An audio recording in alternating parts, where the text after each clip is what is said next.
Hello, everybody, and welcome to the deepest dive on Metroid Dread. It is the best, most thorough discussion about Metroid Dread on the internet, thanks to you.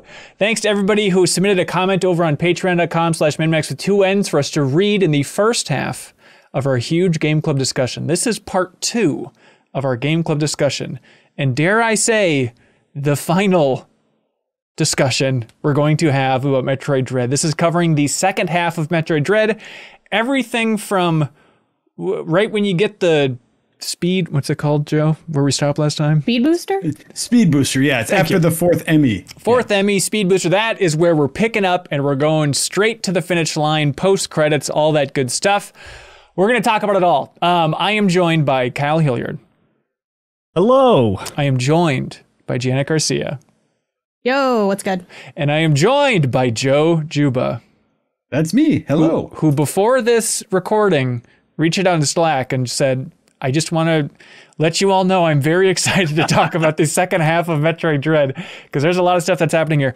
Obviously, spoilers for the second half of Metroid Dread. If you have not finished Metroid Dread, go away, because we're going to spoil the hell out of this. If you have finished it and you're excited about this discussion, we'd always appreciate it if you unlock the podcast version of this discussion by going to patreon.com/minmax with 2 N's. You unlock the podcast version of this discussion, all of our other deepest dives, going into the past, going into the future, all of our max spoilers, a lot of stuff like that. Or if you just enjoy this type of content, a Game Club format, we could use your help because we are so close to hitting our new goal on Patreon. For our second anniversary, we're trying to hit 2,700 Patreon supporters. We're within 100. Everybody watching this right now on YouTube, you could put us over the edge if you just support us at that $2 tier, even $2 for this Game Club. That's all we're asking. You can help us hit that goal. So thanks to everybody for supporting the Game Club format.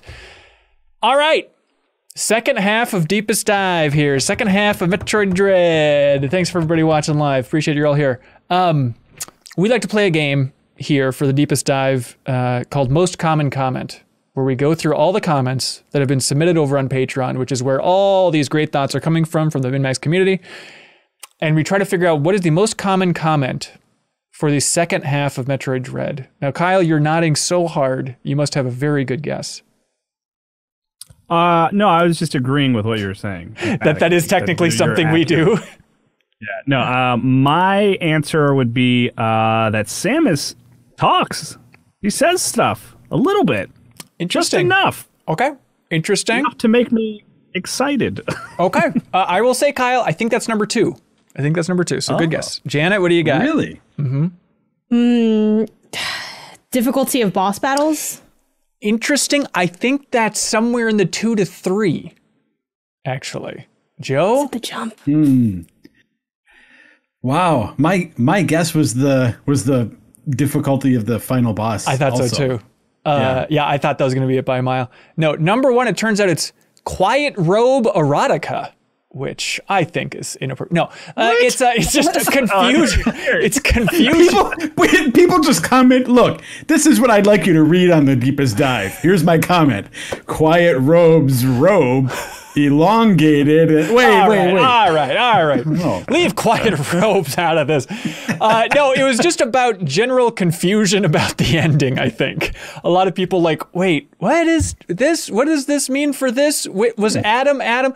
There are a lot of confusion and a lot of lore breakdowns, I think would be the most common comment here. Oh boy. Joe, should we just dive into this sucker? What made you so excited to unpack the second half of Metroid Dread as a big Metroid fan? Yeah, so for me, I think part of what was so exciting about it was how drastically different the second half of the game felt from the first. Like, yes, I don't think we could have picked a more strangely perfect halfway point, because it's like the whole first half of the game is that sense of dread, is those Emmys, is the very slow progression of power. It feels like you're climbing to the top of a peak. And as soon as you get that speed booster, then you're rolling down the hill on the other side. And it's like a lot of the stuff that felt like it's not a lot of the stuff that was like problematic or maybe like served as obstacles before suddenly are just not really there anymore. And you're dealing with a new set of, things to consider while you're getting powers at a much increased clip. And yeah, I just thought it was so different. Yeah, I mean, hats off to Ben Reeves from Game Informer, who technically chose the stopping point. It is absolutely perfect because it is just right there, right on that razor's edge. And it's funny because I went back and listened to our discussion again, or like the ending of it, just to see what we're going to be talking about. And it's very funny in retrospect now because it's Joe being like, it's not like they're going to have some monologue in a Metroid game. It's like, we were like 10 minutes away from a long monologue in a Metroid game. From the Metroid monologue. Yeah. So I had a couple things actually to start off with that I can just issue as corrections from the previous episode. Yeah. Because I definitely was wrong about there not being a monologue. That's one of the things in my notes. Between the Quiet Robe monologue and then the Adam slash Ravenbeak monologue at the end, I was like, okay, I was wrong that there wasn't going to be that, but I still maintain that they went very story light. Like they told you only what they needed to in those sections to explain the bare minimum of what was going on and why you're doing what you're doing. So in that sense, I feel like the spirit of Metroid storytelling is still intact, even if there are some more text-heavy moments. Oh, good. Yeah, I'm glad to hear it. Yeah, it made me laugh because I went back to that section and not trying to toot my own horn, honk my own toot or whatever. But I was like, they're going to have some connection of it's definitely not honk my own toot. Let's issue a correction. No, Kyle. Right. No. It is. Yeah. Say that whenever possible. Yeah, I'm saying I wasn't honking my own toot, Kyle. But what I'm saying is that I said something like, they're going to have some connection of like Samus's parents, like, oh, we're your parents, Samus, or something like that. And Kyle, you're like, they can't do that because they would take so long to set up and explain what that was and that backstory. And then it made me laugh. It's like, no, it turns out in the game, it's just one sentence. Like, you disappoint me, daughter. That was like really all the setup and explanation they needed to do. And so everyone's like, okay, got it. Empire Strikes Back. Got it. And I was like, oh my God, another dad. Am I playing another dad game, but from an inverted perspective? No spoilers for other 2021 games. And then I felt like, and I'm like, oh my gosh, I can't believe this is happening. And it's funny because getting to that point and being like, oh, okay, like this is what we're doing over here. And then my boyfriend watched me play like through the second half of the game, like almost in its entirety. Like he was near me, and sometimes I'd be like asking questions, or like we'd be talking about like the gameplay, or like, oh yeah, I struggled here or whatever.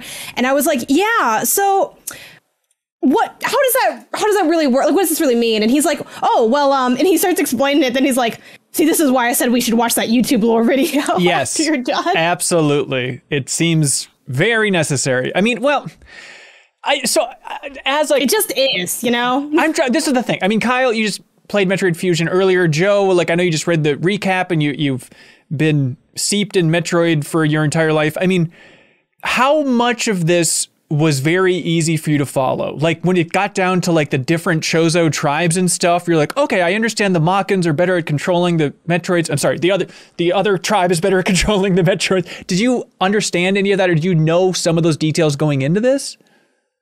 I didn't. Okay. No, I mean, like, I think I went into it with basically the knowledge that Samus has a history of like being raised by the Chozo. That's all I knew. Yeah. And they're the ones who make her power suit. I feel like the game did enough to, if you know that much, and it maybe even tells you that, I don't remember.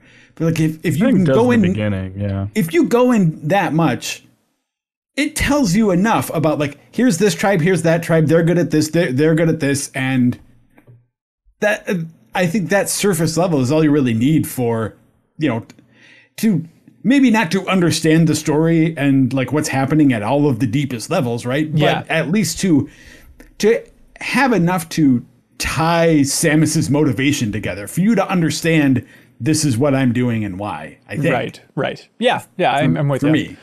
Sean Studstill submitted a comment over at Patreon and asked, why does Samus have Chozo DNA? Is that Sephiroth looking Birdman really her dad? Look, I understand it's confusing. Well, yes. I mean, my interpretation, like, it's funny. I didn't find it all that confusing, but now it makes me second guess if I'm like was just misunderstanding everything. I didn't find this part confusing. Samus has human parents that were killed by the Chozo. Yeah. The tribes is new to Dread. Like we didn't know that there were competing Chozo tribes until this game.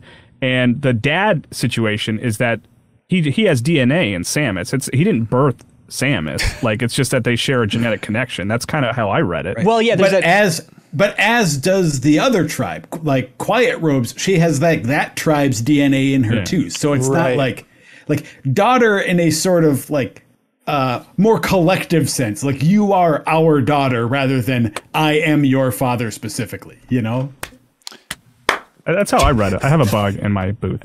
Oh, there's a bug in my booth. Yeah, it's like there's that one image. There's the one image that they show. That's really good. Thank you. That's the best thing you're going to say on this episode. I was actually trying to get out of here. I was just trying to clap my way out of here. I hate where they took Samus's story so much.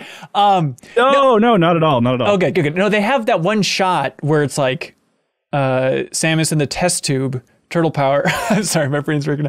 And you all right? No, I'm not. You had a stroke? Oh, how I wish.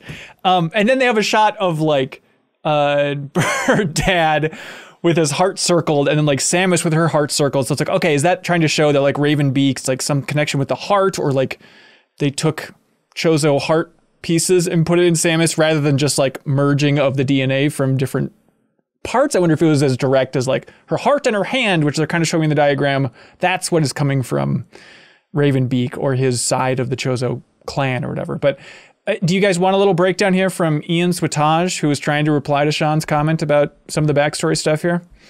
Yeah. They say, it's all part of Samus's backstory. See? She originally grew up on a human space colony, was attacked by Ridley and the space pirates, after which she was a lone survivor.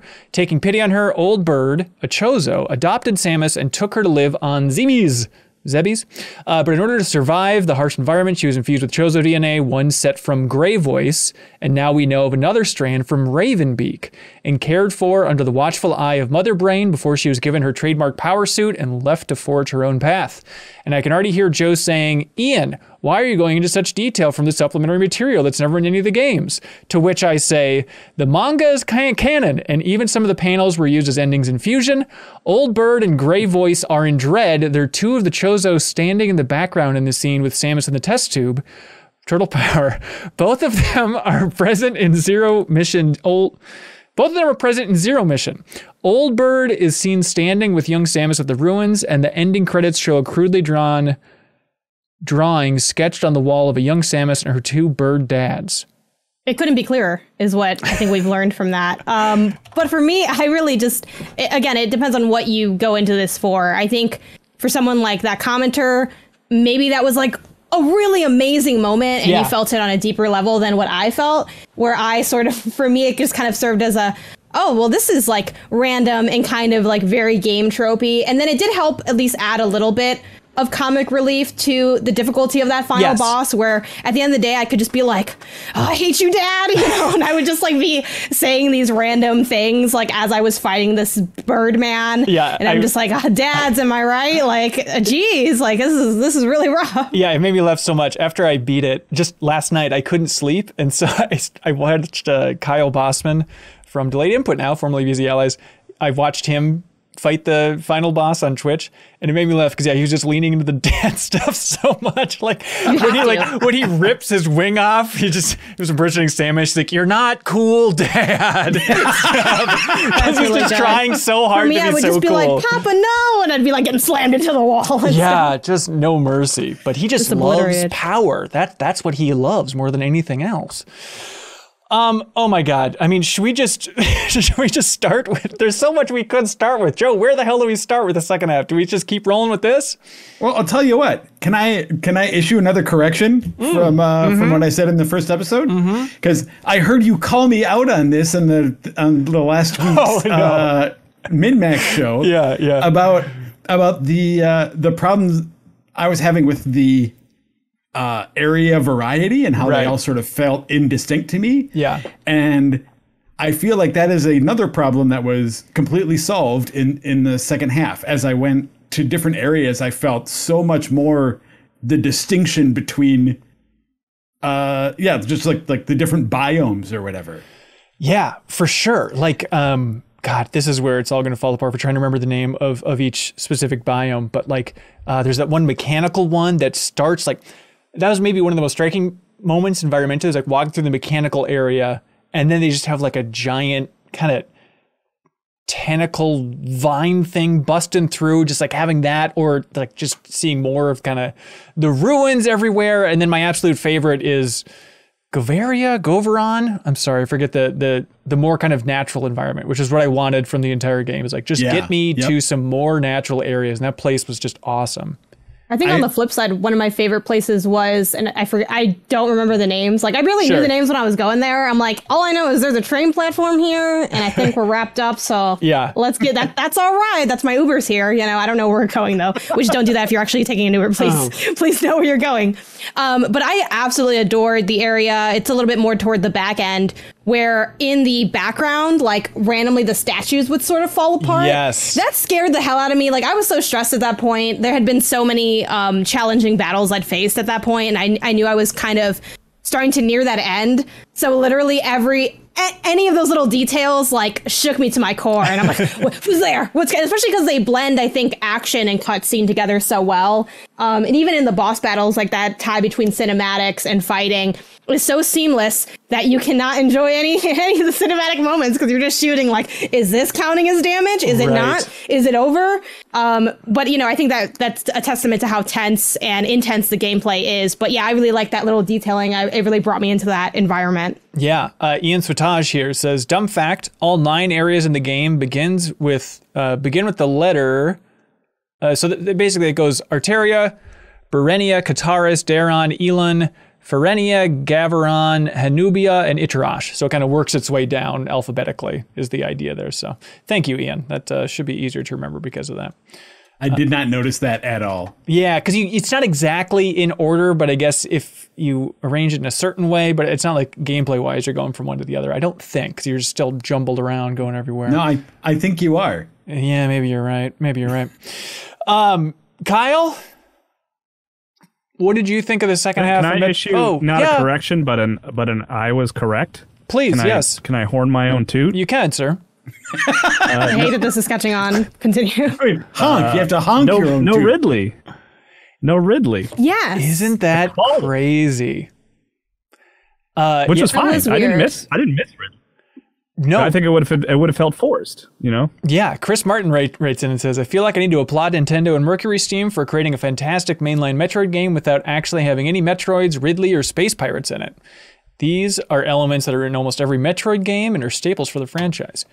Yeah, I wonder if any fans are upset out there, but it was refreshing. It was nice, even though this is the first 2D Metroid game I've ever played. It's like, oh, it's cool that they don't feel obligated to throw in like, okay, gotta have the Ridley fight. I don't know how we can trot this thing back out, but let's do it one more time, you know? Like, Kraid was enough, right, Joe?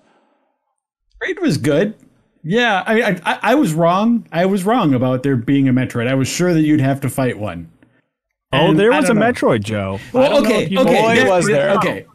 That thing aside, for me though, I guess I ultimately was a little disappointed just because like for me anyway, there is a unique sense of dread when you go into a room in that final area of a Metroid game and you see that like terrifying sprite of a Metroid, you know, or the model or whatever. What, like not some tiny weird looking Metroid, not some mutated thing, not some mock-troid, and the actual like bubbly, floaty green thing with the red eyes. I can't believe it's not Metroid. Mm-hmm.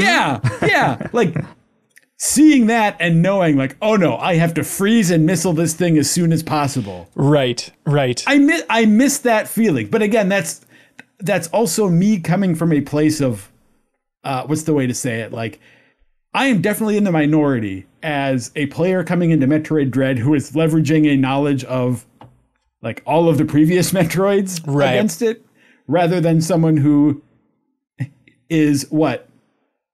I mean, you can have someone be 17 years old today who was not born when the last like real Metroid game came out. So I think that's a fair compromise, but that doesn't mean I don't miss it.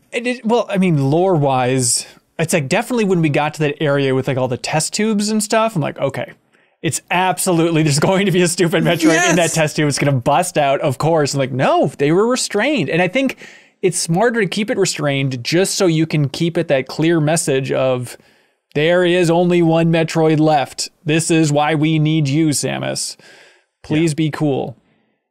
And it really throws all the jokes about, people will be like, oh, it's The Legend of Zelda, but you play as Link. No, you play as Zelda. Everyone's going to be like, no, you play as Samus and Metroid. It's all out the window now. I know. You are Metroid. It's the end of an era. Well, now it's like you can Uno reverse it, which I think is exciting. Where it's like, like when Metroid, it's like that's not Metroid. Actually, if you knew the da-da-da, like it's going to be a whole new era of terror on the internet.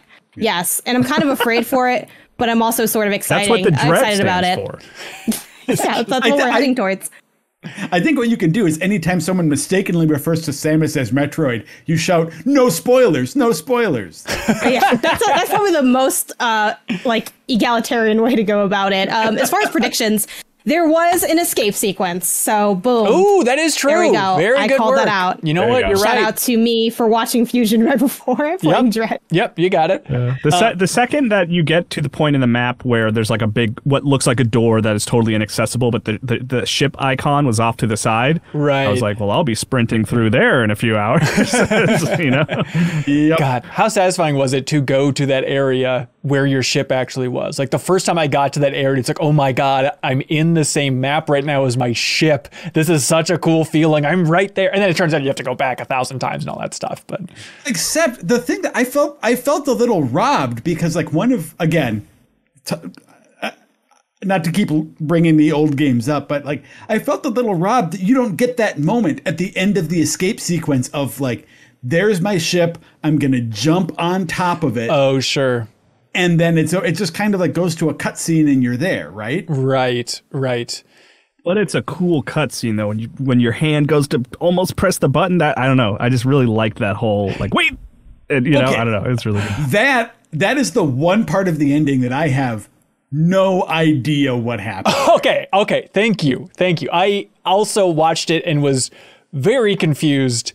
A little bit confused. So is the idea that Samus can't touch her ship, it's like a rogue situation because she would drain the ship of all of its power? I mean, that's she's what a they Metroid, said. yeah. So That's the implication. Are Metroids known to do that to machines? That seems like a wild stretch.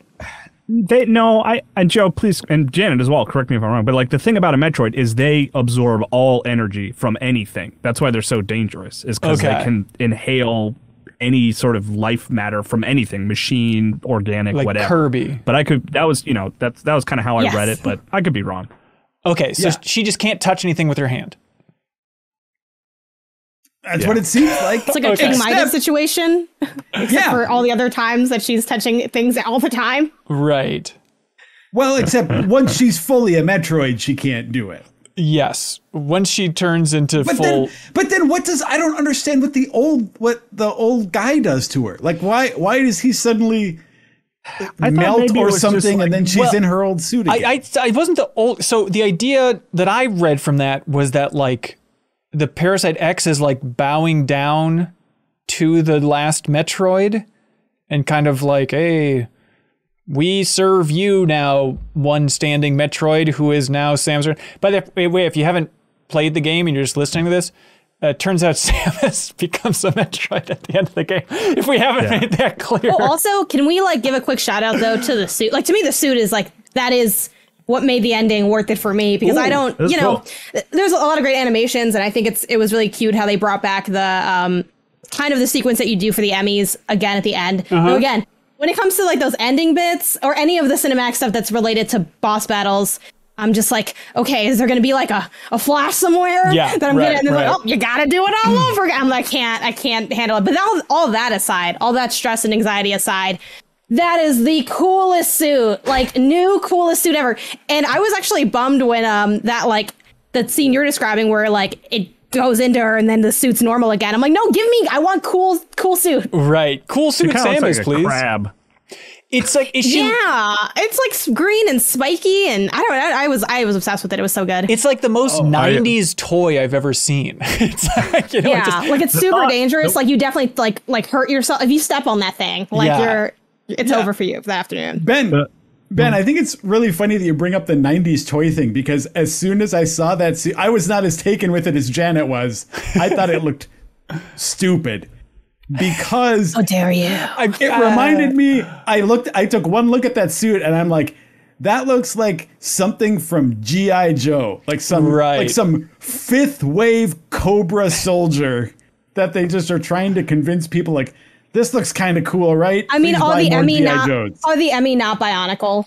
Like, especially the second generation of Bionicle that could roll up. I don't know if how locked into totally Bionicles right. y'all were, but yeah, like I think they all do kind of have that like classically mechanical or pointy, like I feel like they all kind of fall into that category if we start looking at other toys as well. But Yeah. I'm just The thinking thing about, that I immediately thought, maybe you were in the same boat, Hanson, is when that suit appeared. I was like, oh, I bet Sakurai played this and was like, thank God I'm retired because we would have to get this alternate costume into Smash Brothers. I thought about that. I'm sure the was thinking people are about out that too, there, but it's like, I'm sure people thought that, oh, Ridley's the best, Ridley needs to be in this game. And now I think there's a handful of people that are like, get Ravenclaw and Smash. And I'm sure, Sakurai's just barricading his doors, like, never say that to me. I will and then I backhand even you. went a step further in my own like headcanon for it. And I think I had this thought even before that the end point, because I remember thinking like, oh, it'd be cool to see this thing in Smash, even though I don't really care about like Smash editions like that.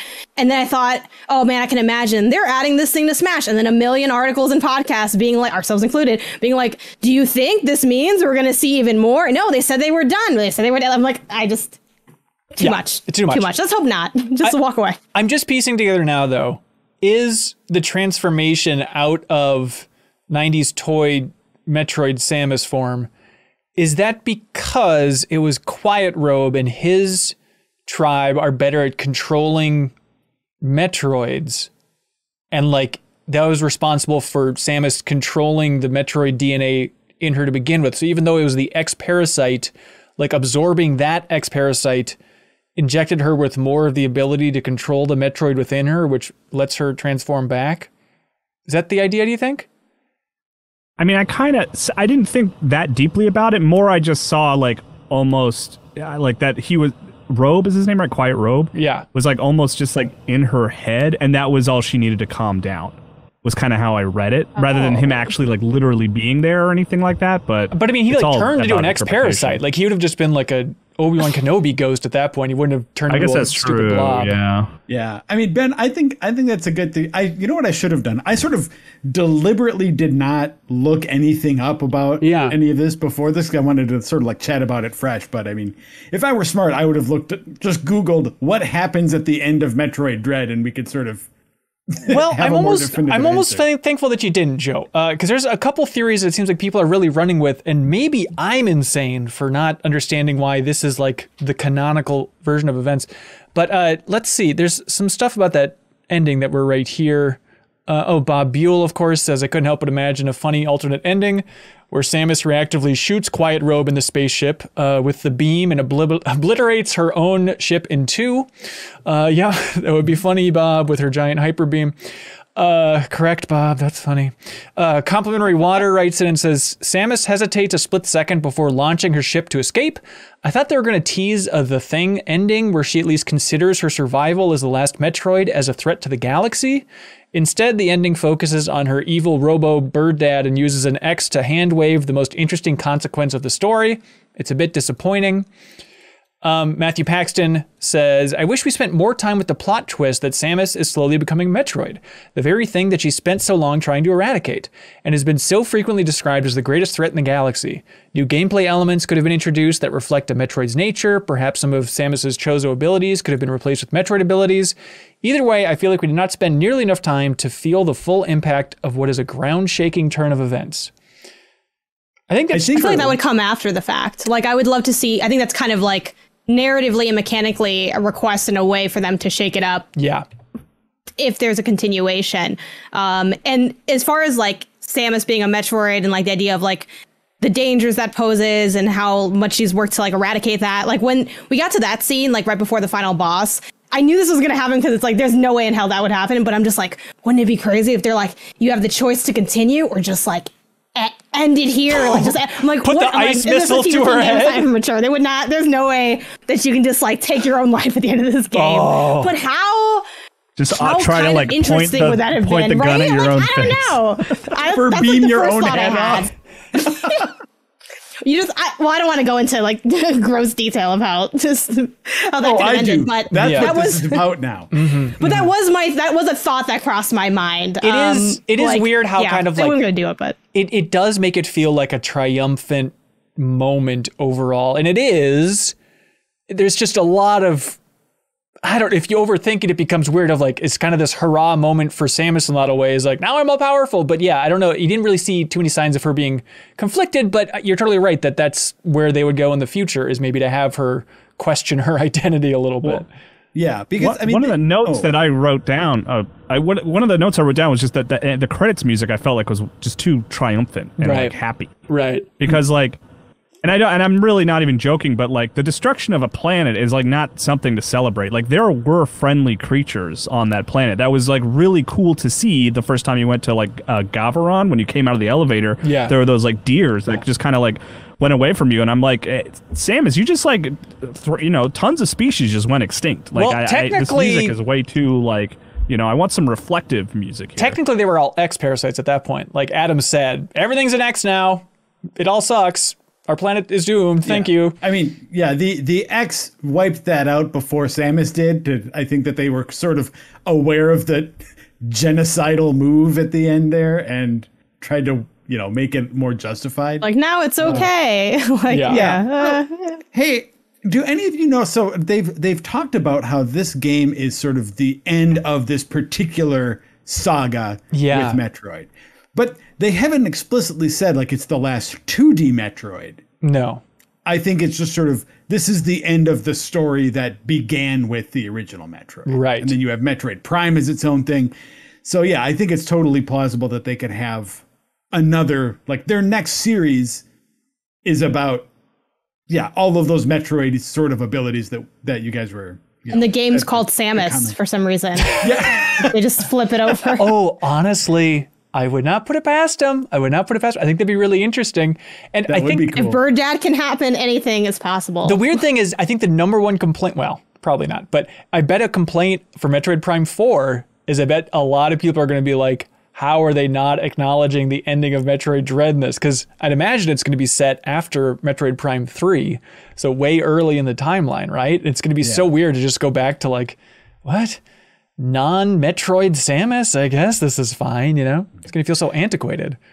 Hey, so about the sequence where she becomes a Metroid, or like, the commenter that you just read sort of talked about how it was like a missed opportunity. Yeah. And the sequence specifically where this revelation starts happening to me just felt like, I think one of the few like really missed beats of the game. Because it's just Adam talking to you?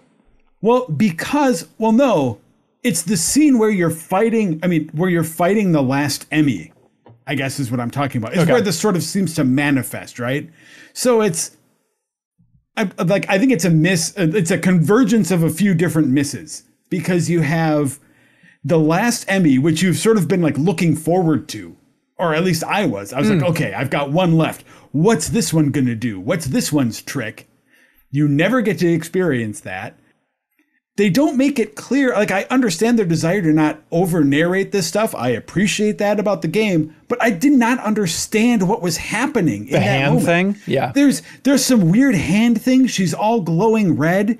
And then it flashes to some scene of Ravenbeak, like looking, like watching some video feed of what Samus is doing or something. So I'm not sure, is he controlling her somehow?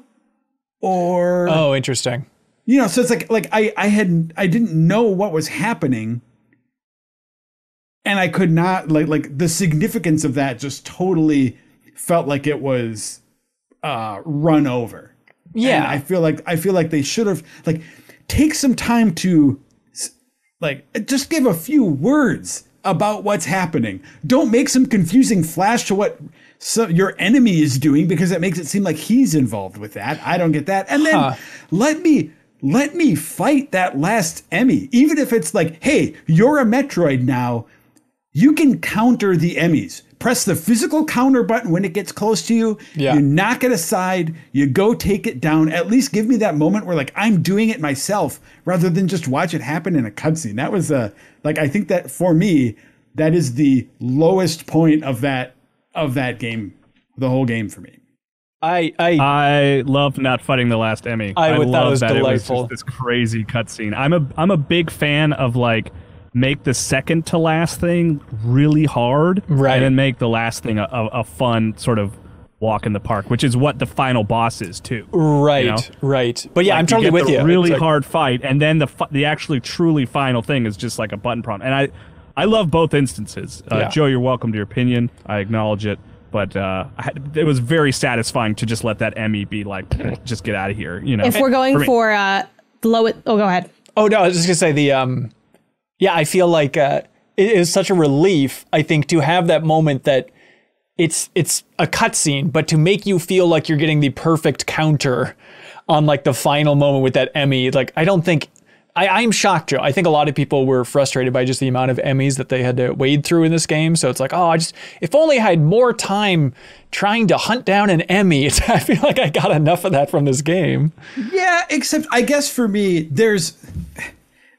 I'm probably not explaining this very well, but like so much of your Emmy encounters are the power balances in their favor, right? Where it's like you're hiding from them. They give you that Omega cannon. So I feel like the power balance isn't necessarily super shifted in your favor. It feels more like you're on equal footing there, right? Yeah. Like they're still very fast. They can still pursue you, but you can at least fight back. I would have liked just a little bit in that with that last Emmy to feel like it was really and truly like in my favor, that the Emmy was scared of me. Even if it's just for a brief sequence to close that loop. And like Kyle said, I don't even care if it's hard. I don't want it to be a hard fight. Mm-hmm. But I want to do the fight. I want to be a participant rather than just watch her hold some weird horn and glow red and then see it collapse and not understand why. Yeah. I was surprised at how long of a stretch there is here where you don't really have to worry about the Emmys. Like, I love, my favorite thing in a game is walking around a villain, being in the same room as the big villain. And like, you get a little taste of that where I love it, where old Quiet Robe, our boy Quiet Robe, when he shuts down all the Emmys, and I love walking out of that room and the Emmy is just standing there and so you can just like jump on his head. It's so good. And so, I thought it was going to be building up to like, okay, well, Ravenbeak's going to take control of the Emmys again and it's going to be 3-on-1. Like, I thought that's what they're saving this for. Is like, oh my God, that would be a personal hell. Yeah. This is the section where, on the whole, I like the Emmys, but it must have been the second to last one then, right? The one that's like, can freeze you? Yes. Would that be the second to last? Yeah. Yeah, that is when I started, like, there were points in this game. On the whole, I loved the game. I thought it was really great, but it also brought out the darkest parts within me, which maybe it was trying to do. Yep. Maybe it was trying to do, and it succeeded. Because the pain of like being against what is the most powerful Emmy that you've encountered while also simultaneously moving as slowly as humanly possible through water. And I had to do those sections so many times. And it just, when I got it, it was cool. But that was probably the only Emmy that I was looking forward to killing. Because I do think that the way you kill them, it is inherently the same each time. I'm like, you know what? I'm gonna savor this. Like, I'm gonna clip it. I'm gonna rewatch, because like, this created such a pain for me. But if we're talking about parts that we thought the game was at its lowest, I think for me, hands down, I don't know if anyone else felt the same. Maybe it was just me on this earth. But when you fight the Chozo soldier, great battle. Shout out to the Chozo soldier, putting up a good fight. I'm here for a good combat moment. Yeah, which one are we talking about here? Oh, that's where I want to take it. So the first one, okay, it's hard. You know, I got it down. I personally struggled a lot with that battle because the little sludge, when it turns that into venom, basically, you lose a lot of health. And I never maxed out my stuff here, which I know is a personal choice, but I'm like, I want to just play it the way I naturally play it. And I find stuff and sometimes I don't, etc. I did it. It was really hard for me. I moved on. I kept rocking. And there's a lot of combat, and the combat is hardest in the second half of the game. And then you see the same soldier, like red soldier, the room is like the same, everything is the same, and I'm like, we just did this. Are you freaking kidding me? I gotta do this again? I could barely do it and the worst thing about that too is because for as many times as I struggled in boss battles, especially in the second half, it's like, okay, you gotta believe in yourself and know you can do it, and then you get it done, and then see, you did it. I've already proved to you that I can do this. Why are we doing it again in the exact same way? But you know what? It happened, it went down, and like they kind of did that with the twin soldiers too. So I was like, okay, whatever. Like, at least one of those was gold. And then when the third one showed up, and I like played through this in like one big city, you know, like I didn't have like a lot of break times for it. And sure, he has a different shield, so I'll give you that. He's gold, so he's different, and you know, you're outside. But I just thought it was so infuriating that you have to fight 3 of the same hard thing. Yeah. Like it's a lack of creativity. It's punishing. It's unnecessarily cruel. And if you didn't struggle with that battle, I think maybe you're not even like, oh, I don't barely even notice, because like my boyfriend was watching me play this and he saw me struggle so much at that, and I was like, why? And I saw him in the background before too, which shout out to that set dressing for it. I'm like, Isaiah, am I gonna have to fight this guy again? He's like, oh no, I think that's just like, you know, environmental. And then I pull up to the room, and who do I see but my man? And I'm like, I could not handle that aspect. And I thought I have nothing nice to say about it. I thought it sucked on every level. Maybe it was just me. What did y'all think about, the soldiers, and then 2, the kind of duplication of enemies? Because that's also a theme that's sort of in the second area as well. Yeah, but didn't you like it when he was all venomy and then he jumped up to the wall and then shot that beam of goo at you? Wasn't that fun? Wasn't that fun for everybody? It is funny, and not to just be a contrarian here, but I have it written down that I actually loved the Chozo soldier fight. Really? Yes. You're sick. Because here's why. I guess I don't think I had as much trouble with like mechanically beating those as Janet did, but there's also the fact that I was pretty meticulous about getting items and stuff, so I was probably a little just like had more of an advantage. But for me, what I loved about it is that I think that first one gave me the most trouble. But what I loved about those fights is the way they allow you to benchmark your own progression. Because for me, anyway, it's like that first one was tough. Then I had the same reaction that Janet did to the second one. And except I was like, oh, you know, that one wasn't so bad. It was a little different, a little harder, but okay, maybe I'm getting a handle on this. And I didn't even die on the third one. Really? Because, and again, I think for me, what I liked about that is the sense of you keep throwing this enemy at me that was hard at first. And then by the third time I fight it, because I've gotten so much more powerful, it's sort of those enemies sort of provide a baseline for you to judge your own ascent into power, which is how it felt for me. Anyway. I did something really wrong because it felt the freaking same the entire time. And I also don't know, and I don't know if any of you can speak to this. Do they have any differences? Because some people in chat are saying like they think there's extra maybe loot. Like I think maybe they're a little spongier. But then it kind of ends up being, okay, well then what's the... I felt that. I will say I did feel what you were describing with the like twin robots, like with the robot soldiers, where there's one, and then there's one, and then there's 2, and then later I think there's also 2 again. And I think like the reason there's 2, I did feel, and that because they gave you spacing to move and to maneuver and to use your abilities. Yeah. But anyway, I'm not going to convince anyone that battle sucked. If you liked it, that's awesome. It is, the combat is fun, but I was not a fan. It's funny, Jen, because like everything you say, like I would totally apply to other games that pull that similar trick. But here, I don't know. It really worked for me because there was just enough different between each fight. Like the gold fight in particular, I got to a point where I was like, you know what? I can beat this guy, but I really want to take his shield away from him. So I'm specifically going to replay this fight because I just want to get it right. And that's kind of how I ended up approaching a lot of the boss fights. Is like even the final boss by the end, like when I was able to defeat him, I hadn't lost that much health because I really enjoyed the process of like getting them fights down because the controls are so good and everything.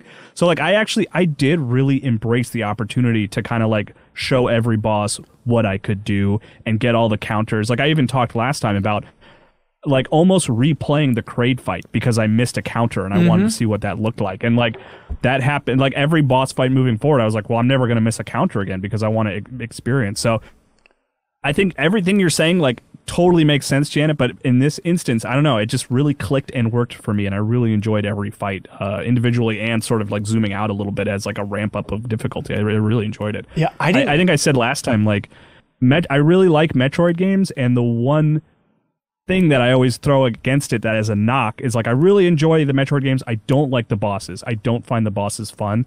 This fixed the bosses for me, and it's why I think this is my favorite Metroid, is because it all just like sings for me.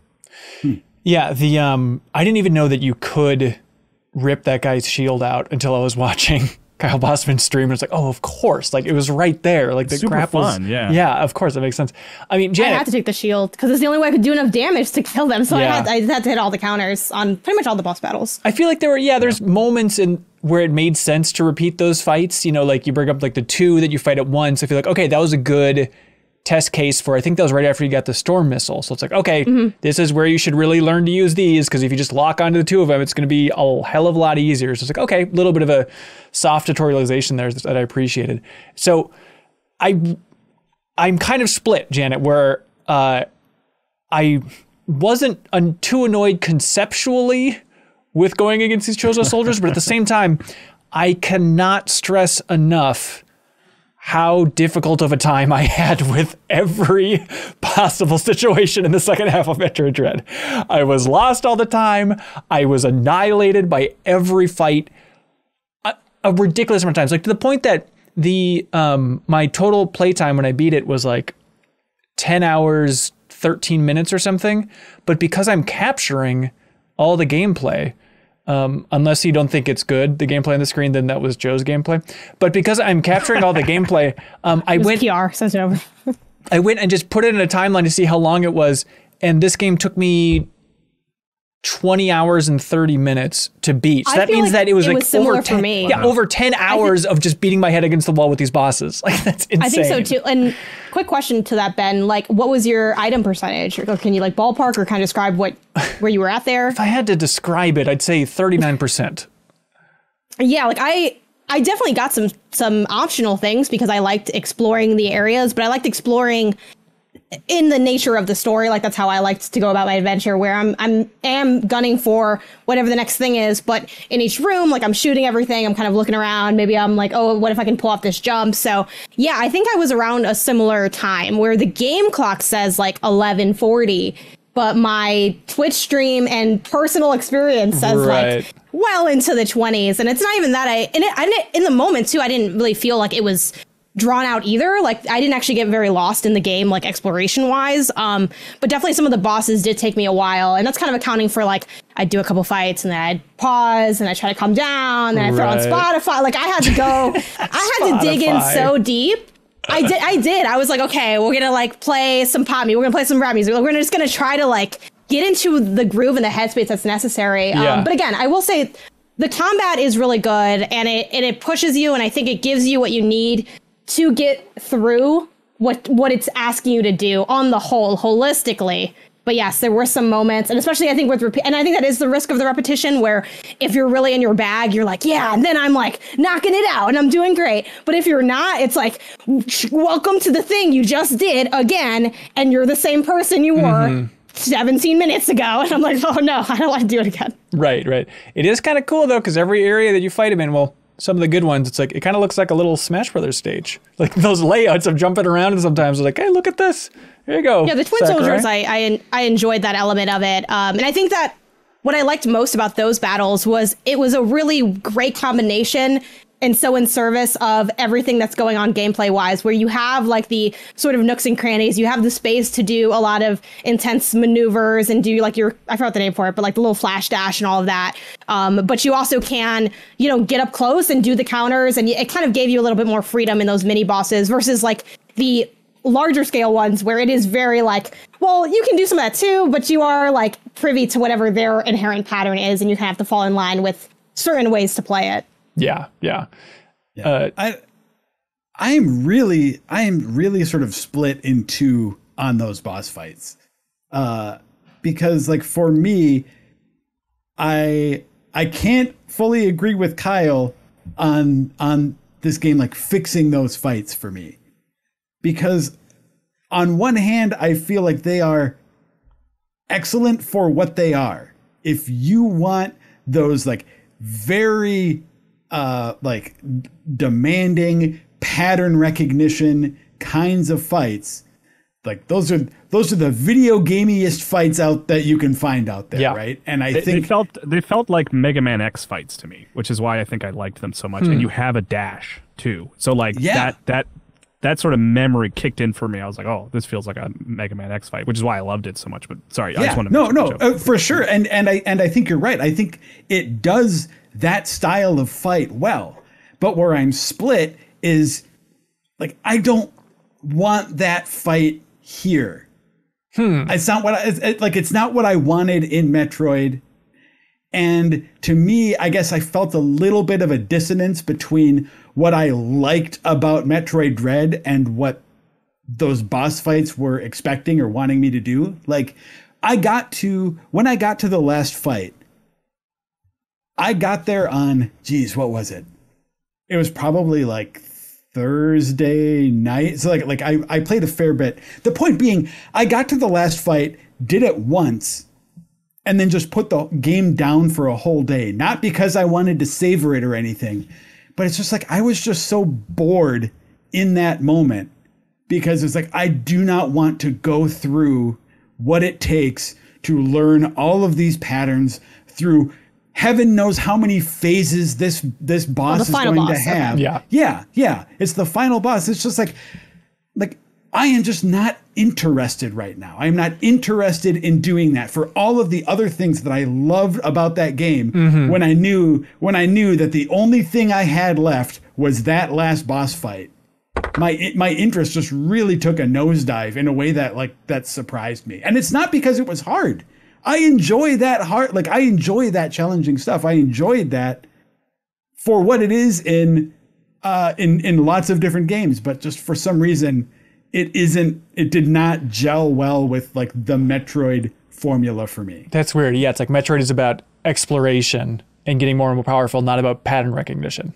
It's like that's just the core of it. Yeah. Well, and it's kind of like what I said at the very beginning of the last episode, or of the first episode of this Deepest Dive, when I was a little scared to jump into it. Is like one of the things I've always appreciated about Metroid is the idea that like it can give you that technical element if it's what you're looking for, but if it's not what you're looking for, go out there and get some more missiles, get some more energy tanks, and it won't be so hard for you. And this game doesn't really give people that out. And I guess that just sort of, I don't know, like that just disappointed me a bit, I guess. Well, it doesn't give you that out. I mean, you can still go get powered up. I mean, it's still, Wesley Barbary here says, I love how the developers were so kind to put you right back to the screen before the boss every time you die. So helpful. So, just on that level, you can always go back and go explore and get more powered up if you really want to. That's true. At the end, you definitely can. And yeah, I guess there are bosses along the way that you can. This really struck me for Kraid specifically, I feel like, where they really put a ceiling on how powerful you can be for that fight. Sure. But I don't know. Even beyond that point specifically, it's just like I know that people are probably drawing like the Dark Souls connection to it or whatever. I don't know if is that right? Are people doing that? I don't know. Honestly, I've been checked out for a lot of Metroids. When things are hard, every now and then people will be like, it's kind of Souls. And I think where I see, like I played Demon Souls this year for the first time. So I've done hard things, but also even in Demon Souls, which is hilarious, like you can cheese that game if you want to, which is what I did. Like I had people jump into my game. Like I wasn't just out there squaring up with people. Like I was getting like a high powered weapon, like that I read about in a guide. Like, it allows for some of those things. And I think with Dread, there isn't really a lot of way for allowances. The only way out is through. And for me, like I have still like, I was considering getting maybe just maxed out in the health. Cause I'm like, look, I just feel like maybe like if I get more health, it won't matter that I can't jump in this game. It won't matter. We won't have to learn to do the jump. But then like looking at it further and like, again, having my boyfriend there who had just beaten it and he did go in, like he had everything. And he's like, that's not why I beat it. Like I just got good at doing the thing. Like it didn't really help. I'm like, there's not really a way to like cheese it. I will say it's the one time where like many times playing this game, I was like, I should have bought those amiibo, man. The ones we were talking about last week when you get the health back. I'm like, oh man, I've never wanted a set of amiibo so badly because I just want to be done. But I want to do it. It's like such a weird push-pull because I'm like, but I want to like do it myself. Like there's plenty of ways, I could get out of here, but I'm like, I want to have done it so I can look and be like, I did that. And I think it does have such a level of satisfaction when you finally are able to do it and it looks so stylish in the moment and you feel so cool at the time. But yeah, I will say, I think the biggest thing that can be lightly frustrating with the boss battles is its pattern recognition, but it's more like pattern knowledge and tell recognition than pattern recognition. Pattern recognition would be if they did the same thing every single time, but I don't know when you're gonna, usually you shoot around twice. Today you did it 3 times. Oh, you did it once. Then you're doing this. Like I have to be able to know this is your set list and I need to see what song you're playing next. But I think it's nice. I mean, I think that's a lot to do. Yeah, he's got his segments. And so it's recognizing, okay, he's going into this routine. But I think the randomization helps a little bit. So it's not always 2 circles around the bird, then dodge the bird. I thought that a little bit too. Like maybe it helps keep it like more, like maybe I'd be more frustrated if it was the same thing. Totally. But I don't know. It's definitely a stylistic choice, but I do think because it's that way, it makes it a little bit harder in the sense that you don't have the same kind of predictability. Though that also allows for like more fluidity in how they use the counters. So I was mixed on the bosses. I think I wish that maybe I just had more options to have like a less grueling time if I wanted to. Just dial it down a little. They're on the whole pretty well designed. Like, I don't know. Yes. I mean, they made a lot of people happy and a lot of old school gamers happy. And that's what this game is about, everybody. That's why they made it. It's like, it is a very retro game. So the idea of having these kind of Super Nintendo level pattern recognition bosses, like people are eating it up.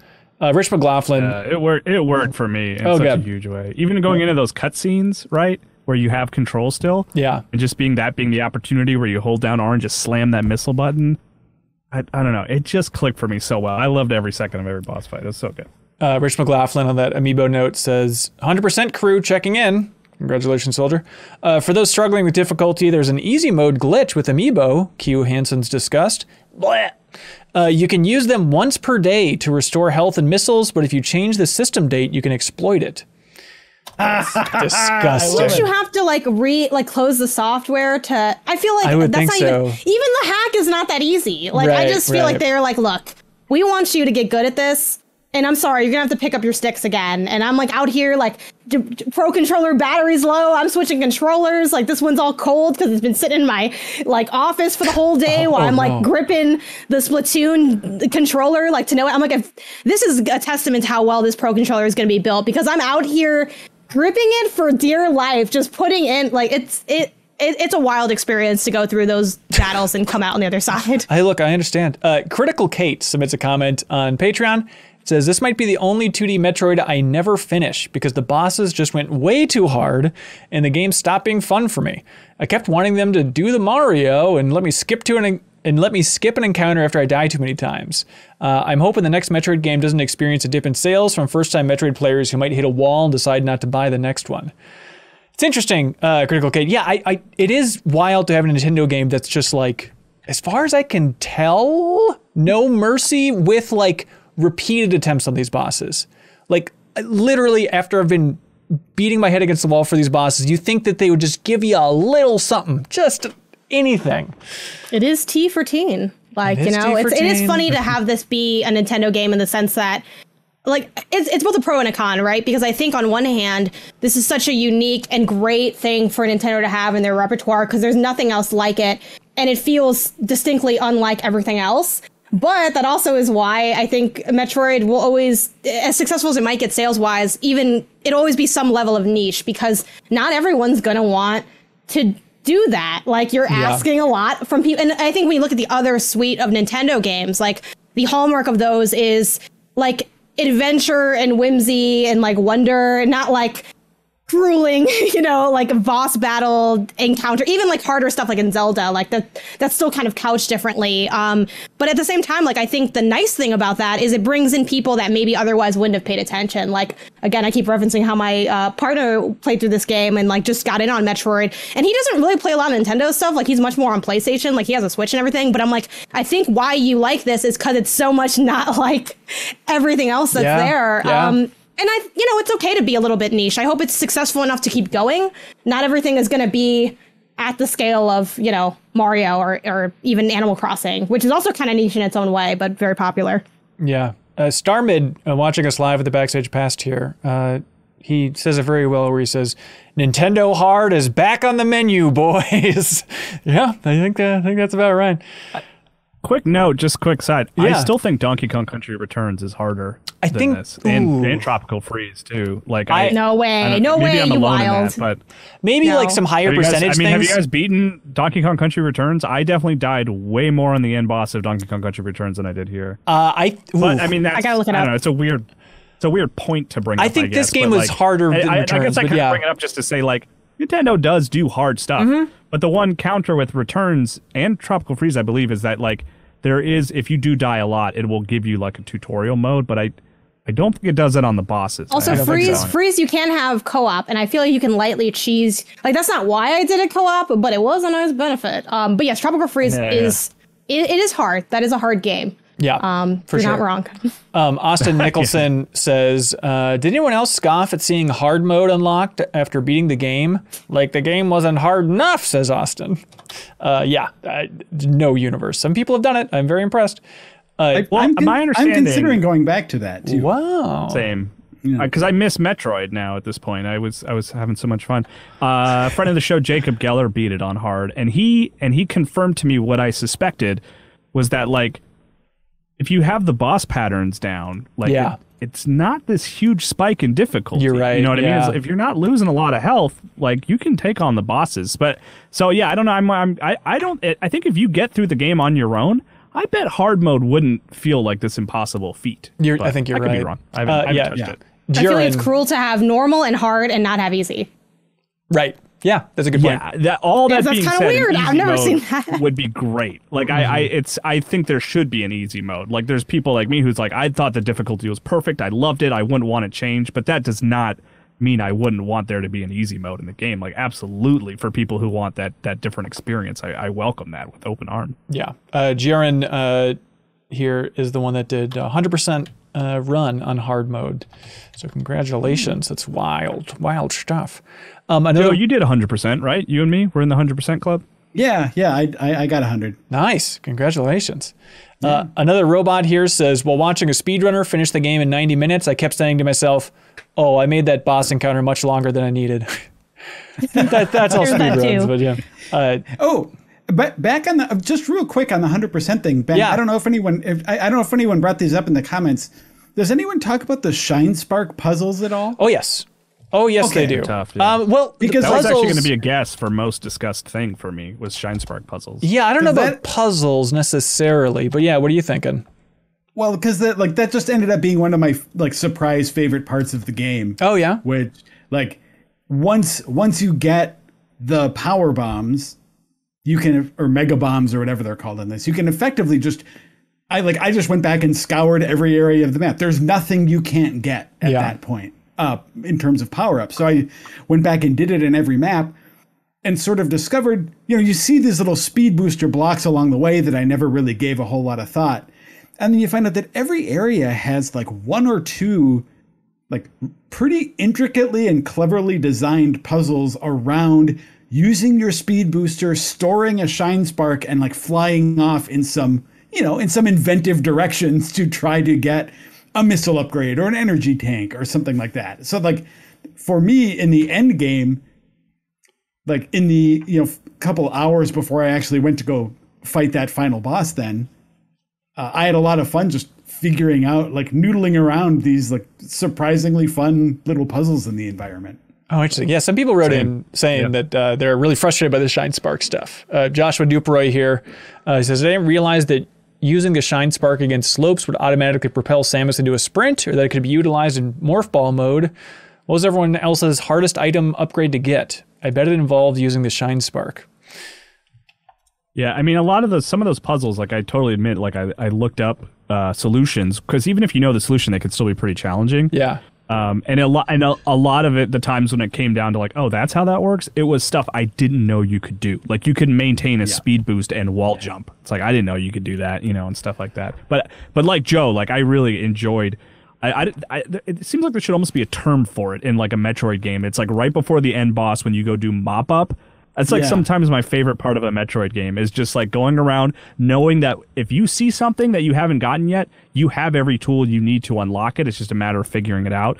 Like I really enjoyed that process, and I was happy to embrace it in Dread, and ended up finishing the game with 100% as a result. Yeah. I mean, I think what worked with the Shine Spark element, because I do agree that it can be challenging to pull off. Like, especially with sometimes that stick just ain't clicking, and I'm like, I thought I clicked it, I didn't click it, and then you have the doors to kind of navigate as well. But what I liked about the implementation of that is they did have you do it a few times, like you need to do it to progress. But I felt like whenever they made it a progression thing, it wasn't too challenging to do. Like, it might still take me a couple times, but I felt like it was reasonable. And I like that they sort of, where they want to get more creative and interesting was with that extra stuff, where it's like, okay, well, if you want this upgrade, you're gonna have to figure it out. But if you just want to progress, you do have to know how to do it, but never at like a high enough level that I thought it impeded my enjoyment of what it is. And if anything, I like that it just gave me a little bit of a taste of what you can do with this mechanic, so that when I did see those puzzles, I'm like, oh, okay, so I guess they want me to like slide through here, and then maybe I can get through this area. And I got a couple of them down.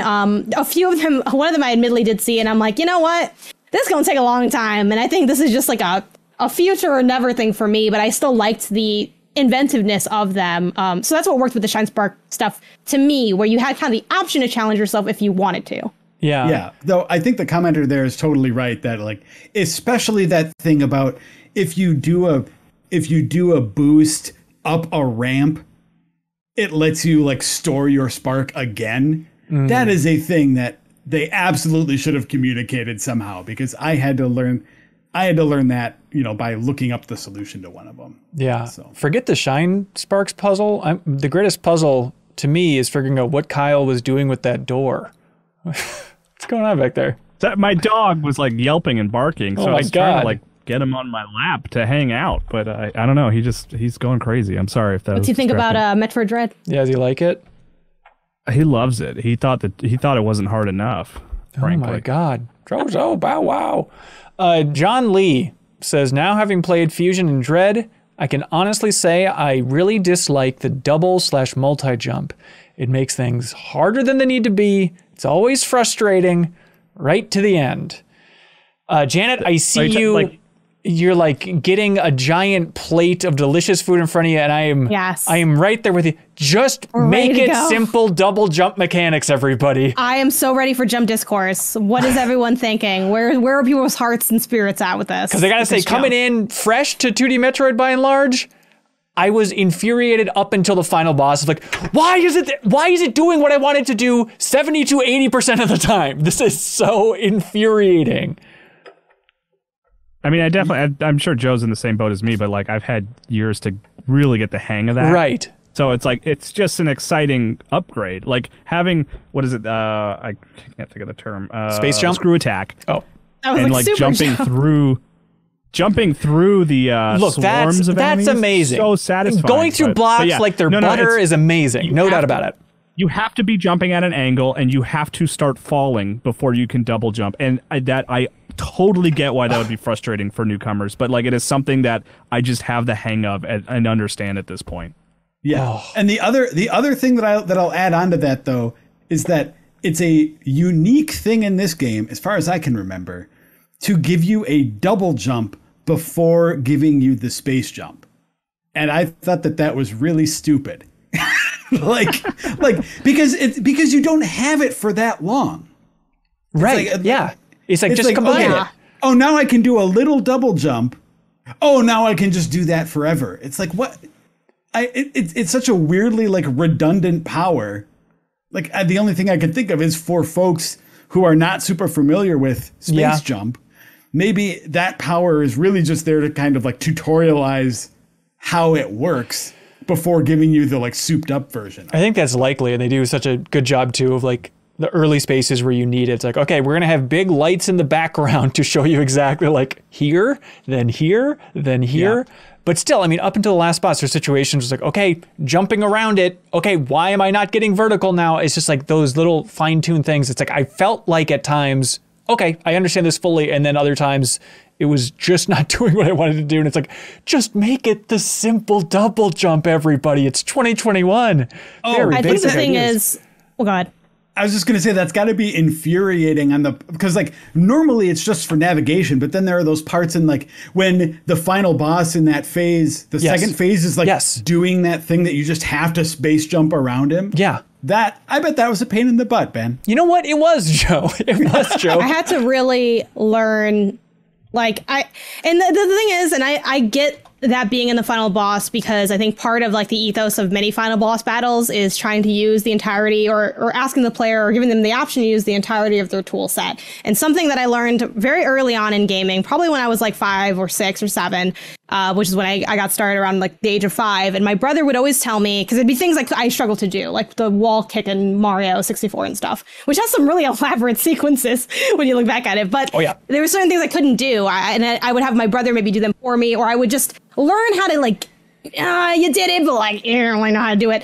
And I'd kind of put off learning it. And my brother would always say, you know, you got to learn this because you never know when it's going to come up in this game. And sure enough, in every single game, the boss would be like, time to do the thing that you can't do. And then I just either struggle or like need his help or something.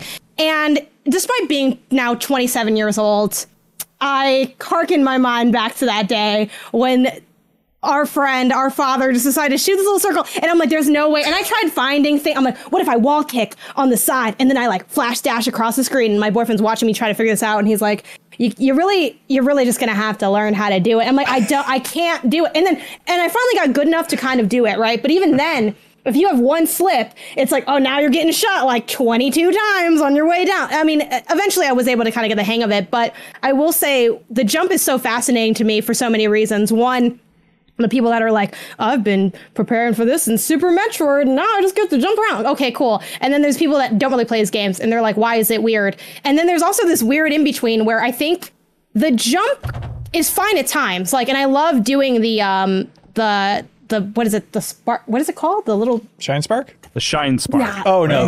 The screw attack. The screw attack, thank you. I'm seeing the S in my mind. I'm like thinking of Smash Bros, right? I love doing the screw attack and all that. Like, I think it can be really fun, and then going through those blocks is very enjoyable. But when you start with that first double jump, I'm like, you can't look at, and there's a clip of it I put on Twitter, and I'm like, you cannot look at this section and tell me that this is not hell. Like, and maybe if people got through it easier, but like the green area where you're like climbing up, and if you fall down, and then you have platforms. If you're trying to teach me to do something and you give me platforms that evaporate underneath me and dissolve within seconds, I have no time to learn how to. Yeah, it's like the plants that kind of go away. Yeah. Okay. And in general, like the TLDR for me on the jump is.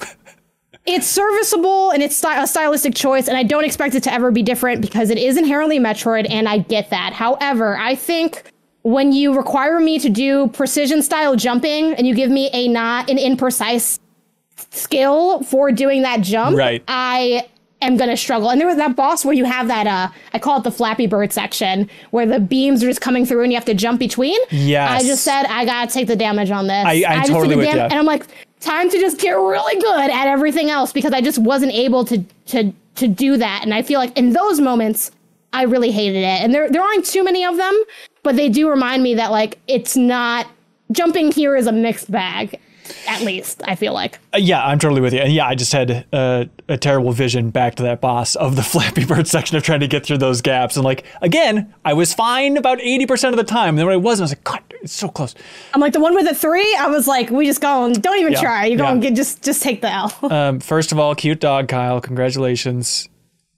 Oh my God, the dog's adorable. That's like the most like family-friendly film dog I've ever seen. Yeah, Kyle, can you prove? Capital D dog. What's your dog's name? Luffy, like Luffy from One Piece. Cute. That's cute. Hey, Matthew Weatherly, because you mentioned your brother, Janet. Matthew, he came in because he also agrees with you guys about Screw Attack. That's oh, really? Yeah. Oh, that's so sweet. Yeah. Thanks, man. Who doesn't? Let's see. What other dog Joe, we thought it was perfect. I liked it. No problems there. little raven bark over here, right, everybody? Boo. Also, why would his name be Ravenbeak? There aren't ravens on those planets. Okay, come on. Also, like, I could never remember any of the boss's names, and they were like written on the map and stuff. But like, I'm like, oh, who? And I was like fighting him. And this was like the, I don't know, freaking 15th time I fought this man. And I just turned to my boyfriend and I go, what's his name again? Like Beakface or something? He's like, I don't know. Like it's. Yeah. Oh, speaking of the bosses though, Ben. Yeah. You were a little off. That boss in the background in that one that was getting sort of like autopsied or whatever. Hang on, speaking of autopsy, my light just glitched out and it's melting my skin. Hang on, I need to go fix it. No. Hang on. You're right, that was What does the this later mean for boss. the franchise moving forward? If Ben's obliterated, then he just turns into an ex-parasite. I'm like, that was weird, right? Went to the that'd be mic all of the right. podcast.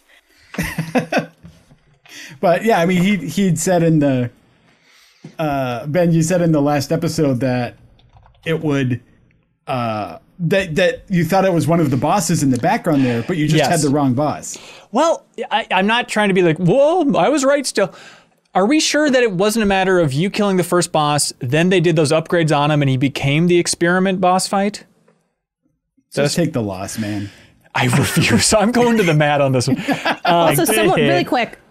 Someone in chat said for the Flappy Bird section of that boss battle that you can build up a shine spark and instantly kill it. Is that true? Yes. Oh, really? I don't know about instantly, but hang on. There is That's somebody. really cool. I did the first couple times it showed up. I shot it, thinking it was going to be like one of the the black hole balls like floating towards you, but I never destroyed it. So I was like, I think I'm wasting my time. I'll just dodge the sort of Wait. The What rune. boss are you talking about, Kyle? Oh yeah, are we talking about different things here? Yeah, I we're thought talking I about thought we were talking about the. This end is boss like still. the big spooky one, Nah, kind of I'm like the talking about lava section, and he crawls out and he You gets. got a slash, you got another slash. Yeah. Experiment Like- X57 or whatever it was. He gets Yeah, Gollum. exactly. Yes, Who I could am forget? talking about something different. Yeah. A big part in Sorry, all our apologies. lives. That's right. In Yeah. the community. Edgar H. wrote in, you can one shot him with a shine spark during the Flappy Bird That's segment. wild. I should have kind of. That's and cool.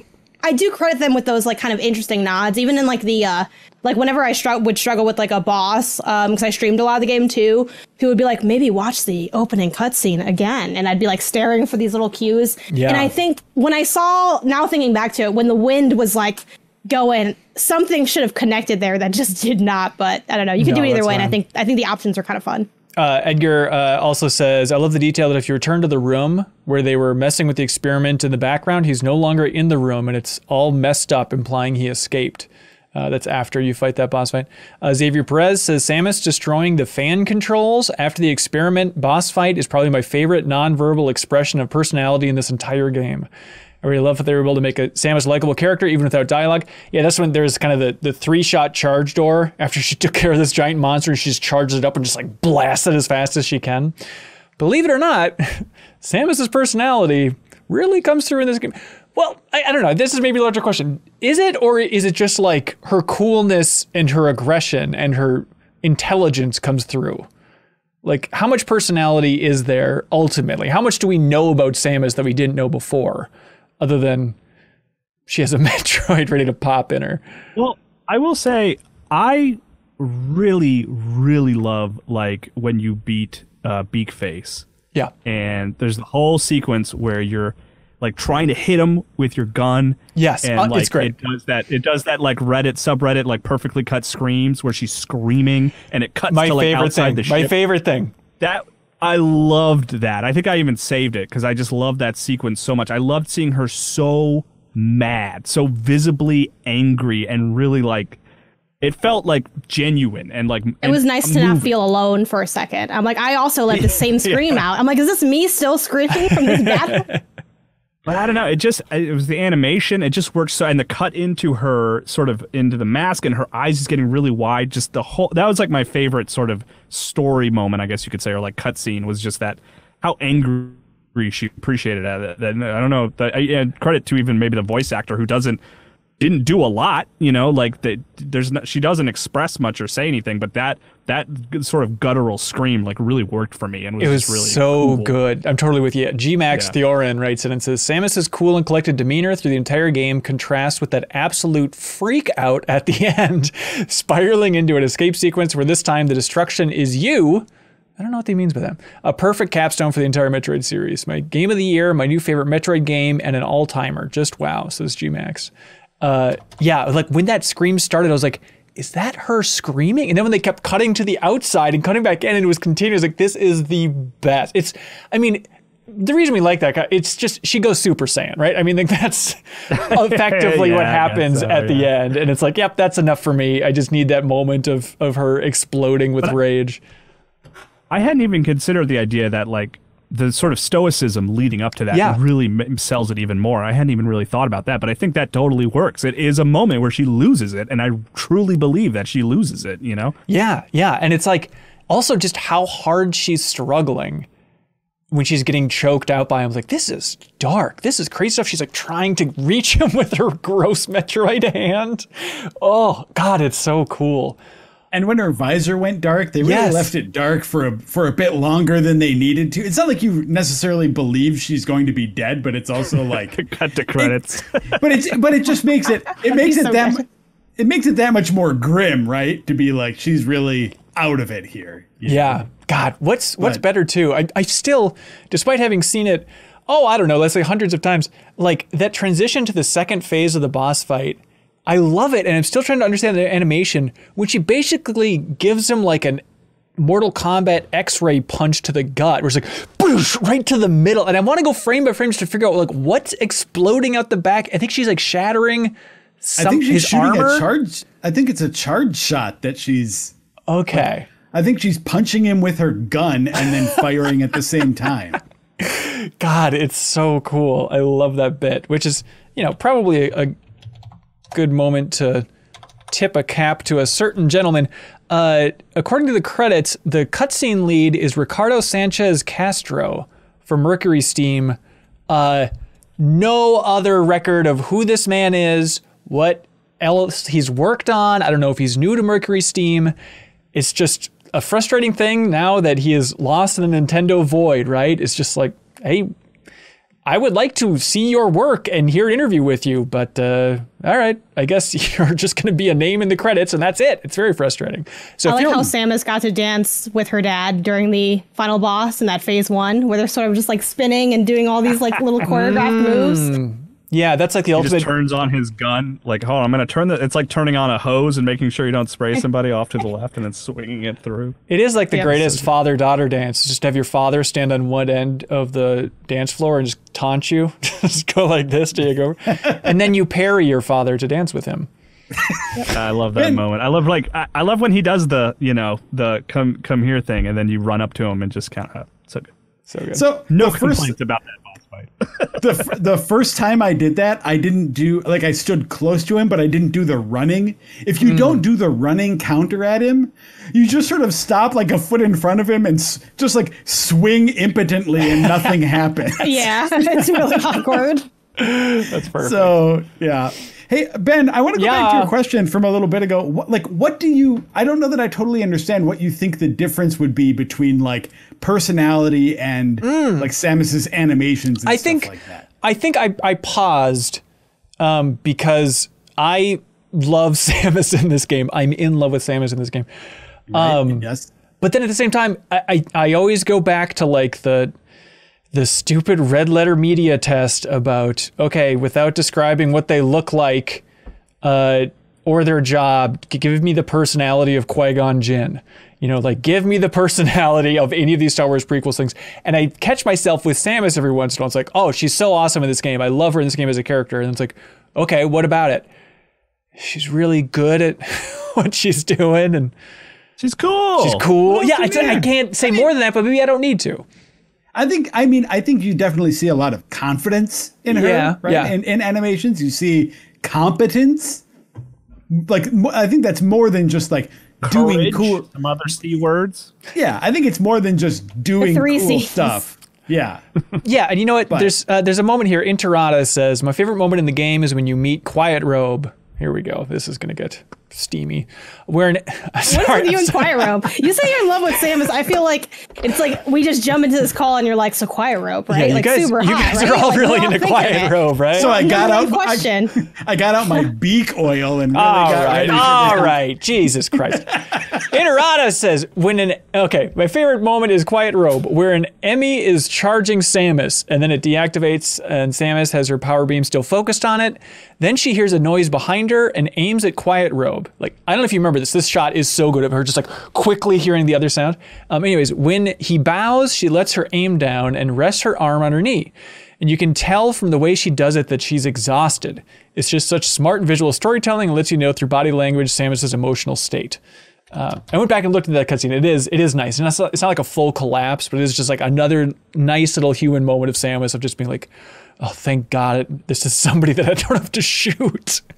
Yeah, I mean, I think we don't get her personality in the traditional sense of she doesn't have exhaustive dialogue, right? So we're not going to get like her humor or like, you know, a soliloquy about like, you know, I miss you, Dad, or whatever. Like, we're not really going to get those details. But I do think that her personality shines through in the sense that, especially by like comparison to everything else, where it's just sort of like, oh, she's like a really cool character and she's really powerful and that's awesome. But here you do get those hints of how experienced she is, how prepared she is to do stuff, how easy it is for her to like call stuff out. Like when in that like last like Adam, I don't know if you want to call it the Adam cutscene, and then it just kind of blasts through and it's almost like the school play stuff just like falls to the wayside. Like I just feel like this game showed us who we always knew she was based on the fact that Metroid Samus is, or Metroid Samus, whatever you want to couch it, it's all the same now, is this amazing bounty hunter. And it's like really cool that she's really powerful and is also this badass female character, like one of the most iconic female characters in game history. I think so many people, like certainly for myself, I cling to that as like Samus is so badass, and like the game's not about, you know, anything to do with like her being a woman. She's just someone that's dope and happens to be a woman, and it's awesome, and her armor is like not weirdly sexual except for the Zero suit, but whatever, like it's practicality, I guess. Yeah. But there's all those things, and I think certainly for myself, growing up, having played Fusion and loving this character and like seeing her throughout, this is the most I've gotten to see hints of who she was in my mind, and I think that's what's really exciting for me, seeing these animations and these cutscenes. Yeah, absolutely. Chris Logan wrote in saying he also just loved the quiet robe exchange, Samus casually sitting on the ground, arm on her knee, listening to the exposition with the superb new themes. It was a truly special moment as a diehard fan. Samus speaking a few lines in the Chozo language was a cherry on top. Hands down, it's the best the character's ever been presented. And then Wes Bates says, I thought the use of voice acting in the cutscenes with the Chozo scientist, Quiet Robe, was not only unexpected, but done incredibly well. The line that Samus says, "Don't worry, I'll end this once and for all," really emphasizes her confidence as a character and highlights her mindset on how serious she's taking her mission. The fact that she speaks the line in Chozo also mitigates a lot of potential criticism on the delivery of the dialogue, which is also a very smart move on the part of the developers. Big time. No, yeah.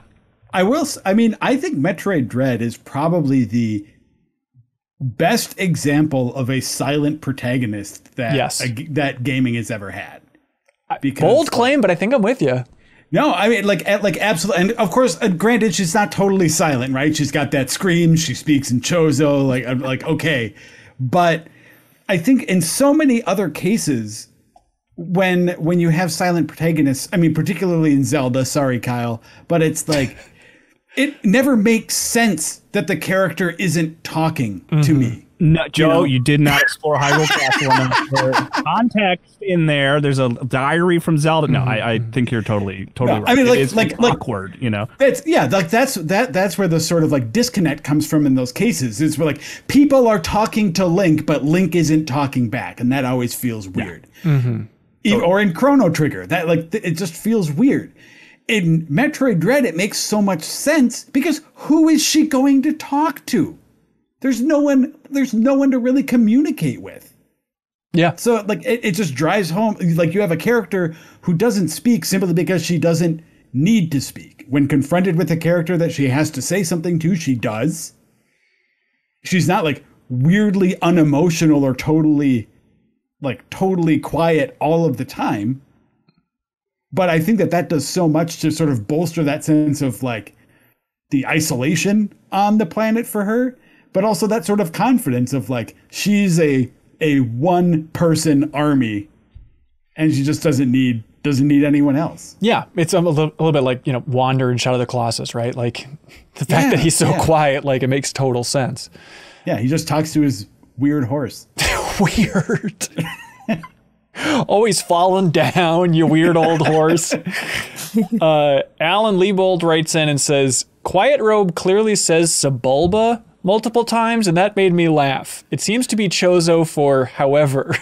I absolutely noticed that. He says however twice. Did you catch this, Kyle? That's a Star Wars thing, right? So Bulba? It's the Star Wars thing. He's the racing guy. I see him, yeah. He's the pod racing guy. Yeah, he's the really cool pod And this is the guy. thing. I am such a weird sucker for this. I love when games have like internally consistent fake languages. When you can tell, like, it's made up, but like, because in a lot of Nintendo games specifically, it's sort of a weird jumble or something, or a few weird sounds that aren't necessarily fully.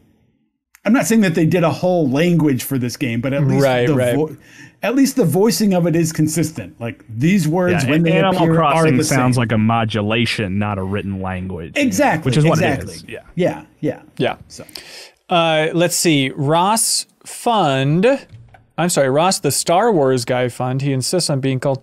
He said, remember when Samus opens the door to Elon and all the X-parasites fly out of there? And then you talk to Adam and he's like, this must be the work of Ravenbeak. I was laughing about his transparent attempt to make Samus feel better, but I guess maybe that was a sign that you're not supposed to trust him. That was a really cool shot. It's like seeing those X-parasites fly around like they're the weird things from Sonic Colors or something. It's like, that's such a cool, striking image. see, to me, it felt more like a birthday party. Like it's like just like party balloons flying around. It was weird to me. I gotta say, like, having not played Fusion, I just had read descriptions of like the X-Parasite and stuff. And so actually seeing it in this game, I was not expecting it to be like Venom that turned into cereal. You know, it's just like this weird fusion of these two things, you know? A fusion? A fusion of sorts. A Metroid fusion? Yeah, like I just kept thinking of it as I couldn't help but look at those, like the way they look, they're so like vibrant on screen. I'm just like, I really would love to just like eat a bowl of these like, in real life. Like if that wouldn't kill you. Or like, I'm like, they need to collab with like Gushers or something and make those, because I'm just like, and I would always refer to it as like the jelly. And I'm like, time to like, just like the jelly floating around in space. But yeah, it looks delicious. Probably shouldn't eat it, but I probably would have if I was there. That's why I wasn't assigned to the mission. Smart, yeah. This mission is not worth the risks. Yeah, it's interesting that like for a while I was going through it and I was like, well, what's really the point of just changing it up to X-Parasites? Because they still just give you basically the same refill on material that you'd get from standard enemies here. But it's like, okay, I guess it is a cool idea that like if you don't get it in time, it's gonna like, I don't know, the smash ball or something, you know, where like if it gets away, then it can like reform into the enemy again. It's like, oh, I guess that's enough of the dynamic. Yeah, and that's like the worst thing too, where you're like chasing them around, and I'm like, oh man, like. Totally. Also, it's just like it's a small change, but it does like change the way it looks and a little bit of the way you approach the enemies to like make it feel like something has shifted during the second half of the game. Right. Is how I kind of felt about it, you know? Yeah, interesting. Nathaniel here, watching us live, he says the X-Parasites were originally so bright because the first Game Boy Advance had no backlight. Which is like, that's an interesting idea that, now it's carried through and it just has to be like this, glowing parasite flying around. Speaking of things changing, something we didn't talk about that I loved is, I love it when games take you back through areas that you've been, but makes significant changes to them, right? Totally. So that whole section where it's the world is frozen over where you were before, and suddenly you see like, oh wow, these pools that I just like ran through before are now frozen solid, so I have to go other ways around here. I mean, like that is such a, I know people will maybe criticize that for being lazy or something, like, oh, you're just reusing the same area, but just making it a little different. But I mean, to actually do that well, the way Metroid Dread does it well, is actually like super clever level design. I mean, you basically have to design on two fronts rather than just one. I just loved going back through that area that it's like, oh, I've been here, but it's cold now. And just like having that totally changes everything. And I was so excited to be in the cold at long last, because like I feel like you got the ability to be in heat like fairly early, and I'm like, where is this cold coming through? And I really enjoyed that. I mean, that's also the suit that lets you move while in the water, right? Yeah. That was when I think I like verbally exclaimed when that happened. And I read the description and I tried really hard to like, have such a bad habit of not reading things in games. And I do think this is one where they don't give you a lot of text for that. Just read it all, because there's probably, when you scroll down that 1 inch, there's like a secondary ability you don't want to miss. So I read it very carefully. And when I read that, I was like, okay, I had my own thought of what this would look like. And then when I was just moving with all the I was just so overjoyed. But then I also was kind of wondering, did we need as much of the pain though before? And I think that's just been a question that's been running through my mind throughout Dread. I still feel really good about my time with it. I still recommend it. I think it's one of the best 2D Metroids, if not like just really up there. But sometimes with its pain versus power, tragedy versus catharsis, I wonder if that trade-off is a little bit too uneven to feel as good as I think it could feel at times. Like sometimes I was really into it. Sometimes I was kind of like, I feel like I got taken through something and you didn't need to put me through just so that you could be like, oh, look at this thing. So I kind of struggled with that. I wonder what y'all's read was on that in that suit. Yeah, Skylar Timmons writes it about that. He says, the fact that this game makes you traverse a lot of water areas before you get the gravity suit was interesting. Typically, when you hit water, you're going to get the gravity suit in this area. The design choice made getting the gravity suit much more satisfying. I will say, though, dealing with the Emmy in the water while running slow is the stuff of nightmares. Yeah, I hear you.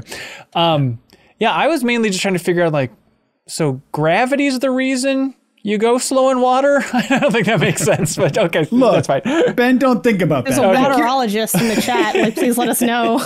I'm curious though, Ben. Did you, given your prior experience with Metroid, did you know that you will get a suit that lets you move more freely in water? That's a very interesting point, because this game, multiple times, I think like through a tutorial and then also from Adam, he mentions the gravity suit. Like, and I thought that was kind of a bummer. Like, oh, I know lore-wise, she's technically already had this and it was stripped away and whatnot, but like, I liked being fully surprised by everything that you would get, and especially thinking of newcomers that would be stumbling into this stuff. So I was kind of bummed out every time they would tease something like, once you get the gravity suit back, it's like, oh no, it's supposed to be a surprise. So I mean, I knew that it was coming, and I figured that the gravity suit was the one that would probably help with that. Okay. Ryan Fauchi writes in, though, and says, I really like the sequence leading up to finally getting the gravity suit. The whole process of dislodging that giant piece of machinery to have it crash down and create a new path felt like a real pro bounty hunter move. That was really cool. Yeah, like that entire underwater area, like that huge, the first time you go in there, it's like that huge fall before you have the space jump or anything. And it's just like, oh my God, I'm never going to be able to get back up. I'm seeing all these platforms go by. It's so weird. 100%. My heart sank for that. Even knowing that's like, okay, the gravity suit has got to be around here somewhere. There's still that moment of like, oh, I'm never going to get back up there. And it's still a long time before you get it. Hugo Aguilar says, can we talk about how cool Samus's suits are, especially the gravity suit? I love the organic looking parts running down the arms and legs. It reminded me of the suit MacGyver wears. What? No, the Guyver. What is Guyver? The Guyver. The Guyver is probably like a direct inspiration for Metroid from the beginning, I would imagine. It's like it's an anime, right? Or you're right. You're right. I was correcting it because I thought he meant to say MacGyver. What the hell is... I'm looking at pictures of the Guyver. I don't know if it's a manga first or anime. They made a Western movie of it with Mark Hamill, if I remember correctly. Yeah. I think there's one, to get really crazy here. I think that the guy that plays the voice of David Hayter. Yes, he's in the cast as well. 1991, The Guyver. Yeah. Oh my God, I want to watch this now. It's like a sort of like an alien suit that makes you super powerful. I thought it was Japanese in origin, but now I'm sort of second guessing. I think it is. I think it is. Yeah. I'm sorry. Okay. I'm sorry, you guys. I think Hugo meant to say MacGyver. It's the suit MacGyver wears. A nice, cocktail suit. Yeah, that's the suit I want to unlock. MacGruber, like he has the vest. Is that a MacGyver thing, right? That's like pulled directly from. Yeah, it's a good suit. It's a good suit, everybody. Yes, that's very nice to get that ability. Jared Natsis says, before the game came out, I was a little worried about the map design because that was the weakest part of Samus Returns, the other game that Mercury Steam worked on. However, they exceeded my expectations like 100 times. The map in this game is brilliant. The teleportal... So silly to say every time. The teleportal system is very smartly designed, and the game naturally funnels you into progression so beautifully. I played a lot of Metroidvanias this year, and Dread easily has the best map/world design of them all, except for Super Metroid itself. Will E., however, says, I enjoyed Dread, but something felt off. I didn't vibe with the game's design. It felt like the game was actively pushing against exploring its world. Throughout the entire game, it blocks off access to previous areas as a way to funnel you in the right direction. It was frustrating to me to constantly not be able to go to the previous places to try out my powers. The game tries to place power-ups while it's funneling you, but that doesn't feel like exploring. It's kind of what we talked about last week, but the push and pull. Like, I appreciated how guided it was, but did the exploration folks out there want more? I mean, I think the flip side to that is you're just running a danger of if you let someone go off the beaten path too much. Yeah. And like go, to quote, try out your powers, then you turn your game off for the night. And then you go back tomorrow and you're like, okay, what am I doing here? Oh yeah. Where, I mean, like, or then you feel like, okay, Ben, you had a great example of this last week, where it's like those moments where you're in a restricted area where you can only go into like 4 or 5 screens. When that's the case, the way forward is in those screens. Yeah. You know that there's just something you're missing, something you need to bomb, something like that. If the game doesn't funnel you that directly, what are the odds you're just going to like super backtrack and like get yourself even more lost or off course by, I don't know. I guess I think that they've struck a really good balance of making the world feel big, giving you plenty of spaces where it does open up and you can go anywhere. Mm-hmm. But in the moments where it's important that you don't get lost, to narrow that focus a bit more. Yeah. Yeah. Yeah. Hey, what about that pulse radar thing?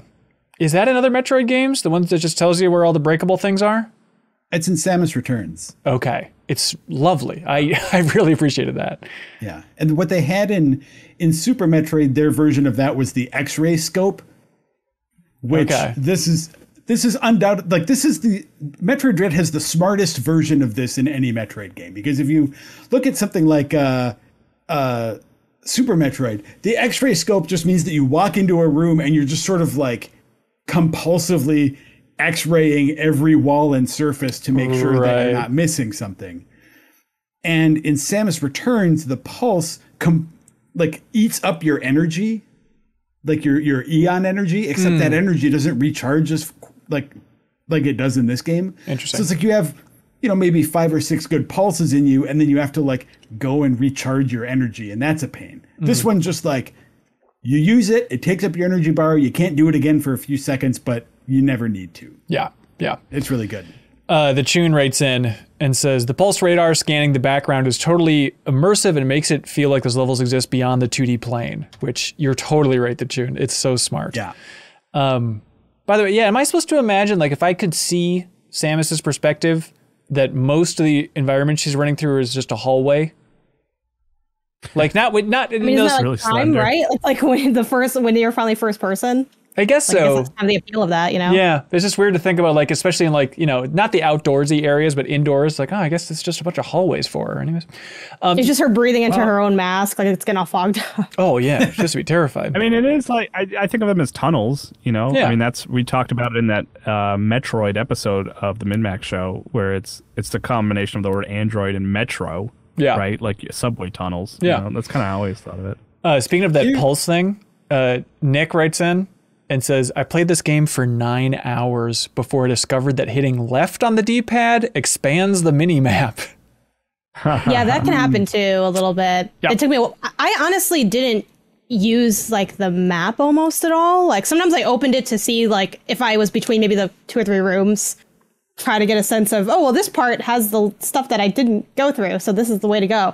But other than that, like I could not did not feel the need to make the map meaningful to me. I'm like, I don't really there's just a bunch of stuff on there. It doesn't mean anything to me. I'm just going to go and figure it out. And I did fine doing that. And I think the fact that I even can do that, because I don't think there is a little bit of that having played older Metroid games. Like there's that history ingrained in you, much like the DNA that's inside of Samus. But I don't think I could do that because I'm like pro level Metroid player. Like I think it does such a good job at funneling you, and I think especially in this era where Metroidvania has become like a genre in and of itself, and we've seen a lot of iterations, and even if you've tried to avoid Metroidvanias, you probably played something that had some element of it. So I love just like the way it flowed. Like the adventuring was my favorite part of it for sure.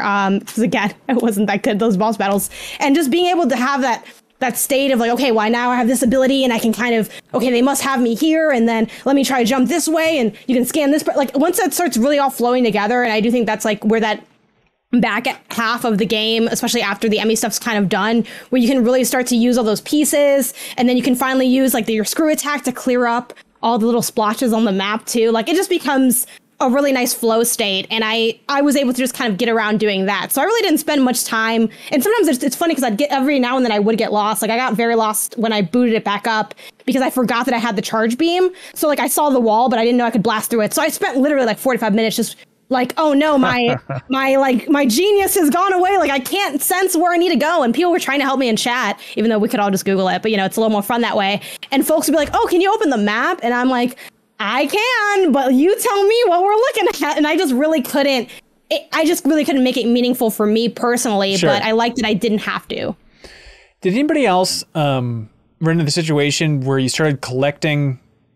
Were they the power bombs before you got the ability? I was like, I feel like I'm on the main path and I'm not really exploring enough. And I got multiple of these where it just says an unknown resource has been acquired. You cannot use this item yet.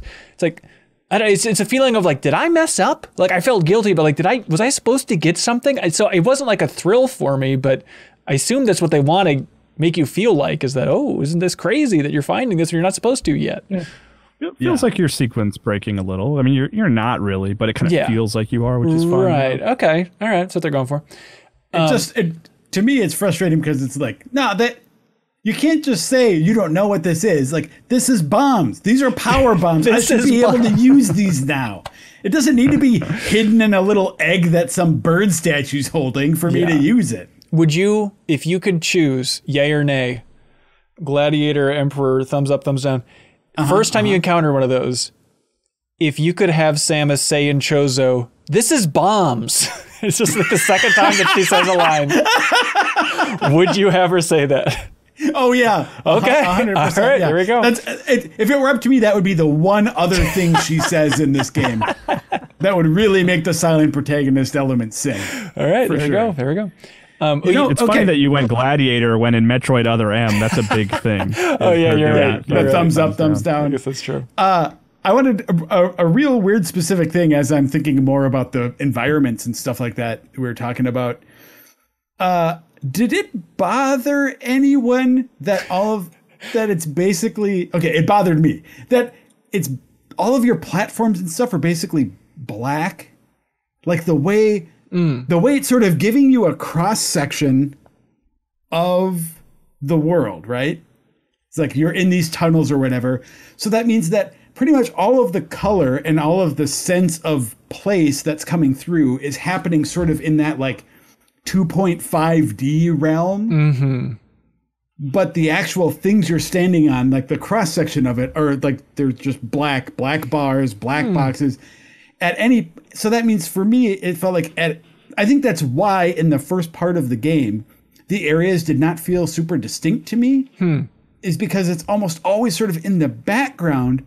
Whereas if in like the earlier Metroid games, the colors of the tile sets do so much work to send that message of the kind of environment that you're in. Interesting. Yeah, I didn't pick up on that, but that's a good observation.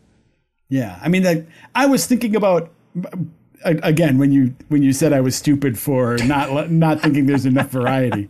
I was thinking about like what was giving me that impression. And I think that's what I landed on. So, what I want to point out, and Hanson, yeah. Did you guys get that bomb? I think it's called the cross bomb. Yeah. Something like that. Yeah. Okay. You have to. I was wondering if that felt like you could miss that. Really? Unless I just like am mistaken. Who gives it to you again? I don't know. I think you need it because you like, I remember after the, like, because they always put you in those little areas where it's like, you literally will need to use this. So I can say I taught you this, even if I didn't like teach it that well. After that, like, there's a section where to get past like the crumbling bricks, you would need to use it to get it. Okay. So I think it's pretty much mandatory. I can't imagine getting through that without that. Yeah. Okay, cool. Yeah, because at a point I was like, I felt like I was only using it to get like certain power-ups that were like ultimately optional. And I kind of liked the idea of there being an optional power-up that I found. But I guess maybe it seems like it's totally required. We can tell you that it was a big secret. But I did like getting that though, because it felt like it was, it reminded me of what I had already been doing as like using the bombs to sort of propel myself, see how far up I can get with the bombs. So it was nice to have that as like another form of traversal. And plus, it was really satisfying right when they gave it to you, because it's like you're basically working your way through kind of the ant colonies, kind of like those series of morph ball tunnels, and there's always those little openings, and then the little Half-Life tongue licker guys shooting down, and like being able to just blast those guys from the side with that cross bomb was very satisfying over and over again. Also, shout out on the enemy front. Shout out to that flying whale. I love a good flying whale. And it was nice to have like a moment of like, wow, look at that thing in the environment compared to like a boss. Like there's a lot of wow moments with bosses, but yeah, exactly. Get a load of this flying frickin' whale with a scanner of death. I don't know what it had underneath it, but it was fun. And then I especially loved screw attacking through it later. Just this like big majestic whale that you're just like, I imagine. Have you seen that old video about them trying to blow up the beached whale with dynamite? I imagine that's kind of what it is when you screw attack through one. Yeah. Oh, one thing I liked as far as like big creatures in the world, Golzuna, like the giant like. What was it? An oversized musby? I don't know what any of these words mean. I'm like, I just see creatures and I just start. Golzuna, the oversized musby? Yes, we know what you mean. Yeah. Who could forget? You've seen that like creature before, but for me, that was my first time actually engaging with it because I didn't realize that I could like kill it. Like I tried shooting it and it just made the little ping sound. Yeah. So I had been sliding underneath it the whole time, which still became helpful for when I fought it. But I like that I could even look at. One thing I think it was really cool about this game is that there were a few moments where you really could take different routes, despite the fact that it's like, inherently the same story and the same abilities and everything. But the fact that there's different ways to approach an enemy or even different ways to kill a boss that might seem very patterny, I think is really cool. And it's interesting watching other people play or playing yourself. Like you can pick up on these different things you didn't notice and can still progress without having learned it, which I think is kind of part of the appeal of the mystery, where there's just enough where there's things you need to know, but then there's also things you don't need to know that could just be fun enhancements to how you play. And I think that's when it really sings, when it can kind of find the stride between those two things. Yeah, Golzuna there, believe it or not, I had a difficult time defeating it. And so I literally Googled like big bug thing, Metroid Dread fight or whatever. And then I found an article from Screen Rant, and I kid you not, the walkthrough on Screen Rant says, quote, "Given how far into the game you are at this point, players shouldn't have too much trouble dealing with Golzuna." Come on! That's like that is like, I'm so sorry that happened to you, because that is like number one thing for, having a background writing guides. Yeah. Like, you never want to assume that, like, and sometimes you do kind of write it in a way where you want to be like cheeky or like playful and be like, oh, okay, now is the time to use everything you've learned before, or whatever. If you want to get kind of whimsical, the harken back to the days of your walkthroughs. But yeah, you never want to say like, oh, this is explain it's gotta be idiot proof, because that's where like the people that would need help with this. It's also funny to write that in a guide like that, because it's like, oh, surely this will be easy. Hello, if someone's reading it, it's because they thought it was. Yes. Yeah, no one's reading this like, I agree.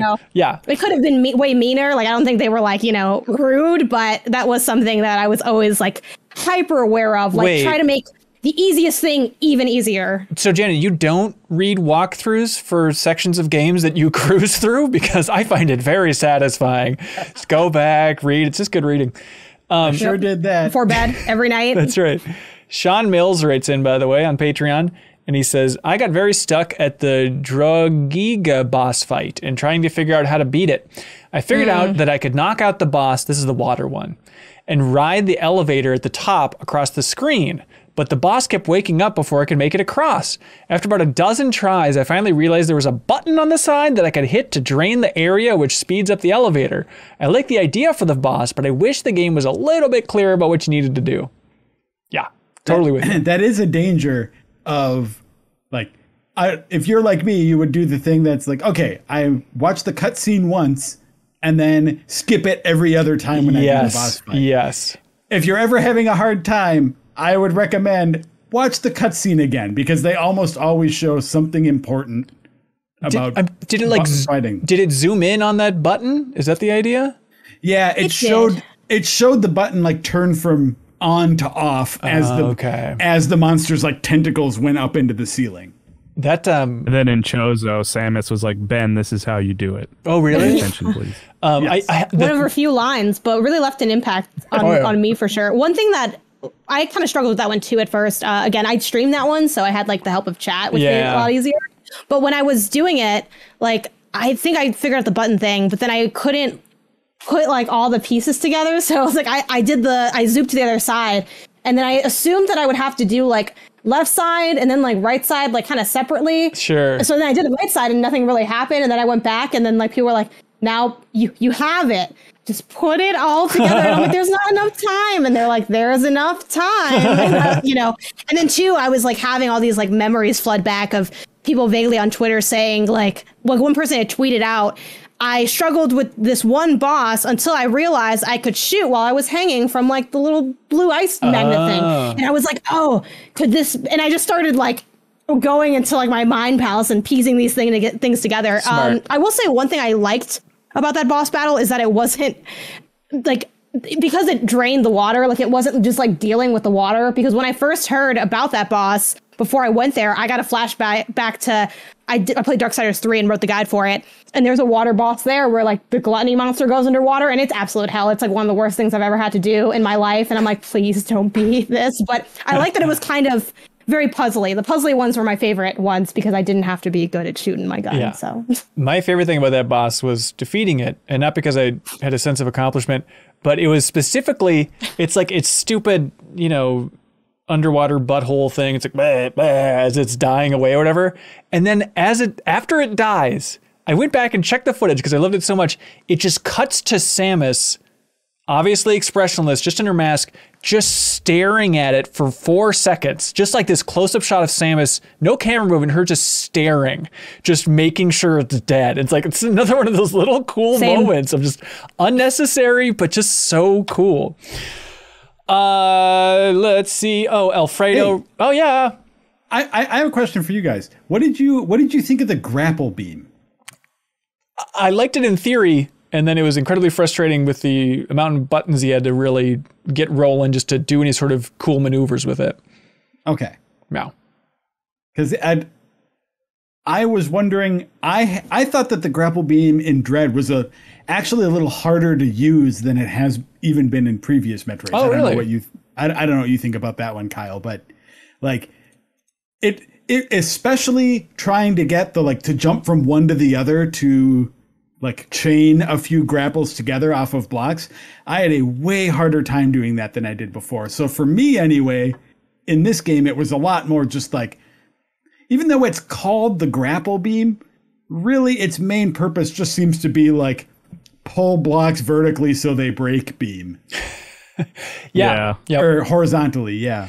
I mean, you get the double jump pretty early on, or the space jump pretty quickly to the point where I feel like I only did like 2, maybe 3 sequences where I was like swinging on ceilings. It felt like it was like it really came and went very quickly, but maybe I'm misremembering. The hack for the ceiling thing, because I also thought that was really hard to pull off, especially because they want you to do it when you like first get the ability. And even toward the end of the game, you know, when I was fighting my favorite character ever, the damn Chozo soldier, and I had to pull the shield, and I was like, not the grapple beam. You got to like aim it so carefully. It's a lot of this game is me literally talking to myself and going, okay, L1, even though it's not L2 because it's like Z, L, or I don't know, it doesn't matter. Or R2. It's like L1, R2. Okay, we're pulling. We got this going. So I think it is hard to do in motion because it's so like unnatural. But for the swinging, what I just did was I would always just aim for the furthest one away. Like, because you can swing, but I'm like, or you can just aim, like someone in my chat had pointed out, like, just aim for the second one. And I was like, oh, it reaches. So then I never had like traversal problems with it in that sense. And I kind of like the ability to like zoop up there when I need it, especially for some of those like Emmy areas where I'm kind of trying to quickly. Oh, hello. What? Oh, is everyone alive? What? Yes, that was weird. Oh, okay. A little hiccup there or something. Did reality just pause for everybody else? Yes, but for like a second. That is a good point, though. I'd forgotten about using the grapple beam on those like blue magnetic things. That was useful in the Emmy areas specifically. Yeah, there was one section. I forget if it was that long vertical water area, but there's one section where there's just a big wall, and there's this one little morph ball size thing that's a little magnetic beam, and I kept jumping up there and trying to grab it, and it just would not let me grab it. And so that was when I was the most infuriated. Tactical Dreamer also wrote in, frustrated by the grapple beam controls. He was not a fan. Speaking of Emmy stuff, Ryan says, I don't know if I've gotten better at the Emmy parry or if the timing became more lenient later on, but I managed to get caught and pulled off 3 successive parries, which led to the kill. Yeah, I also got better at it. It'd be cool if they also softened the window a little bit to make you feel like an expert, but I don't know. I think you just get better at it. I mean, there's, and because it's a lot of luck, but it's also like if you, I don't think it was softened, but I don't know for sure. Yeah. And the audio cue goes a long way toward figuring out when to do it. And I still don't feel like if you said, I'll give you $100 to do it correctly, you have 3 attempts. I'm not confident I could get the $100, but like there's a chance. Like, and I even had one that I did without paying attention. Like I was like mid conversation. I'm like, oh my God, like I did, but I was never able to follow through. Like, and I have hilarious and completely idiotic, humiliating clips that I posted on Twitter just because they're too funny. And like one that I'm like, I look too stupid in this one. We're just going to keep this in the archives, delete this off the Switch. Like, geez. But, so I do have one that I saved for myself, but where I never have a plan though when I do that, because usually I'm in a bad situation. That's why I got caught. So when I'm free, it's like, great. Where are you going to go now, dummy? You got no place to go. You had no plan. That's why you got caught to begin with. So I never was able to pull off the like execution of the idea afterward. That was like sort of a Metroid Dread bucket list for me that I never was able to do, but I did get out of a couple situations. I felt like these Emmys, it was harder to shoot off their little faceplate. Did it take longer? Am I nuts? It took longer. Okay, yeah, because like even though it took me a long time, I actually didn't mind those sections so much because like they were kind of tricky to find the runway, but it was so simple that it's like, all right, here's the little one area block that I'm just going to run in circles around until I have enough ready to go. So it's kind of like a fun, weird push and pull that I didn't mind. Let's see. Troy Ellison says, one flavor text detail I ended up loving about the Emmys is how they each represent in some way the ability you acquire from them. So the white Emmy climbs on walls because it gives you the spider magnet. Green Emmy uses air ducts for the first time, which gives you the morph ball. Yellow Emmy charges at you, which is the super boost. Light blue Emmy shoots an ice beam at you, ice of course.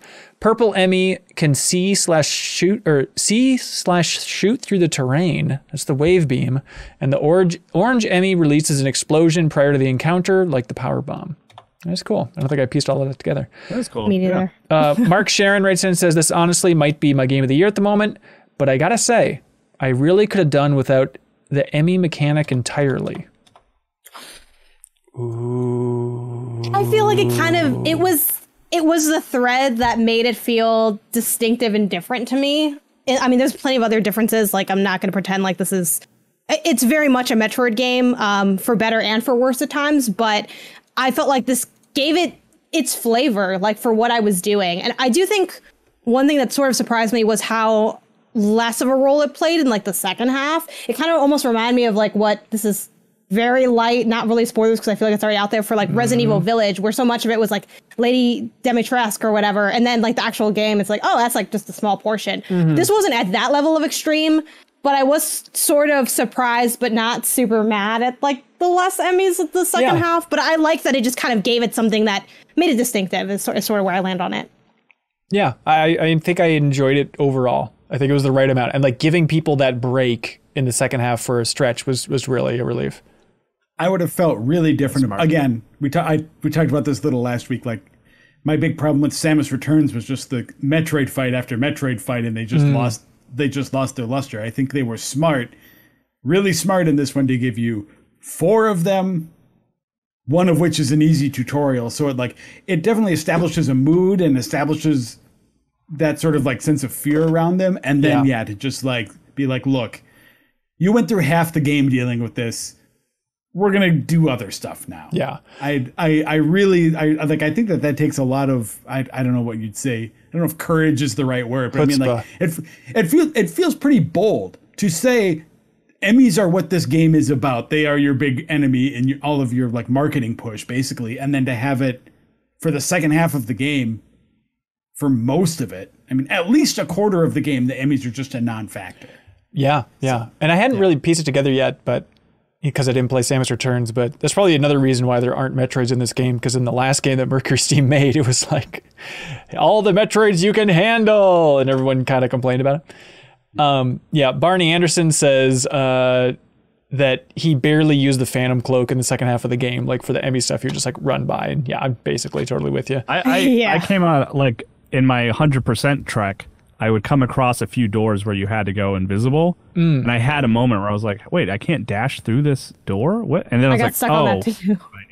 I forgot I can turn invisible. Yeah, I didn't use it much. I kept forgetting about very basic things like, just a super missile door. I haven't used that forever. Oh yeah, the diffusion. Okay, I haven't used that forever. It's just so many little things to remember, and they just keep throwing more at you. Super missiles, by the way. Yeah. What do you? It's weird.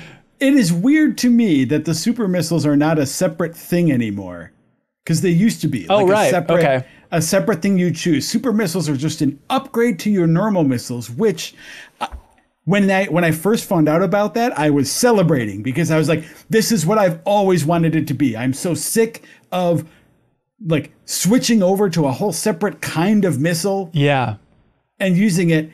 And then I found out as the game went on, it was a little more disappointing for me, because they just didn't feel more powerful. It felt, I mean, I'm sure if you track the damage and how many missiles it takes to destroy things, like, I believe you when you tell me they are stronger. Right. But they don't feel like much of an upgrade. And that was a little disappointing. Yeah, I could see that. Yeah. Alfredo says, shortly after entering the Chozo Temple of Ferenia, there it is.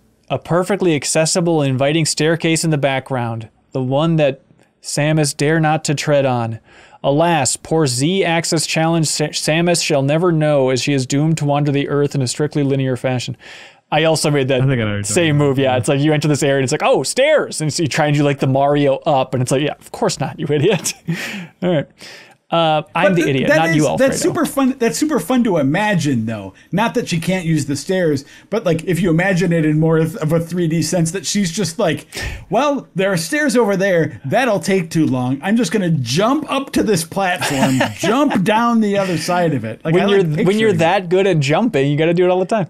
Yeah. Speaking of jumping, Darkfish Day says, after one of the Chozo soldiers jumped in from the foreground, I was sure that one of the silhouettes in a save area was going to leap out and attack me at some point. That it's going to be like, surprise, I'm a Chozo.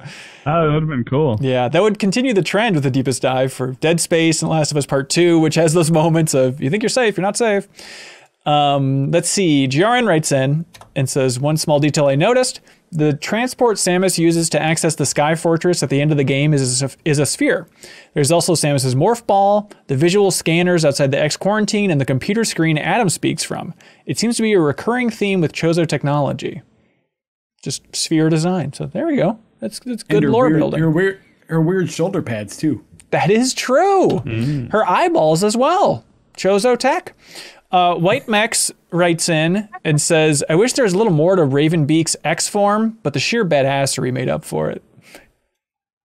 I guess, okay, you know what? We should really zoom in on, we haven't really unpacked everything about big old Ravenbeak and the whole grand finale here.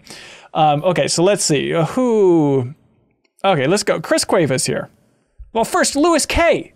Even first, he says the room across the access point to Itarash is the room Ravenbeak has been scheming from. It's another nice environmental detail from a game that has lots of environmental details. That is true. It's cool you get to run through that.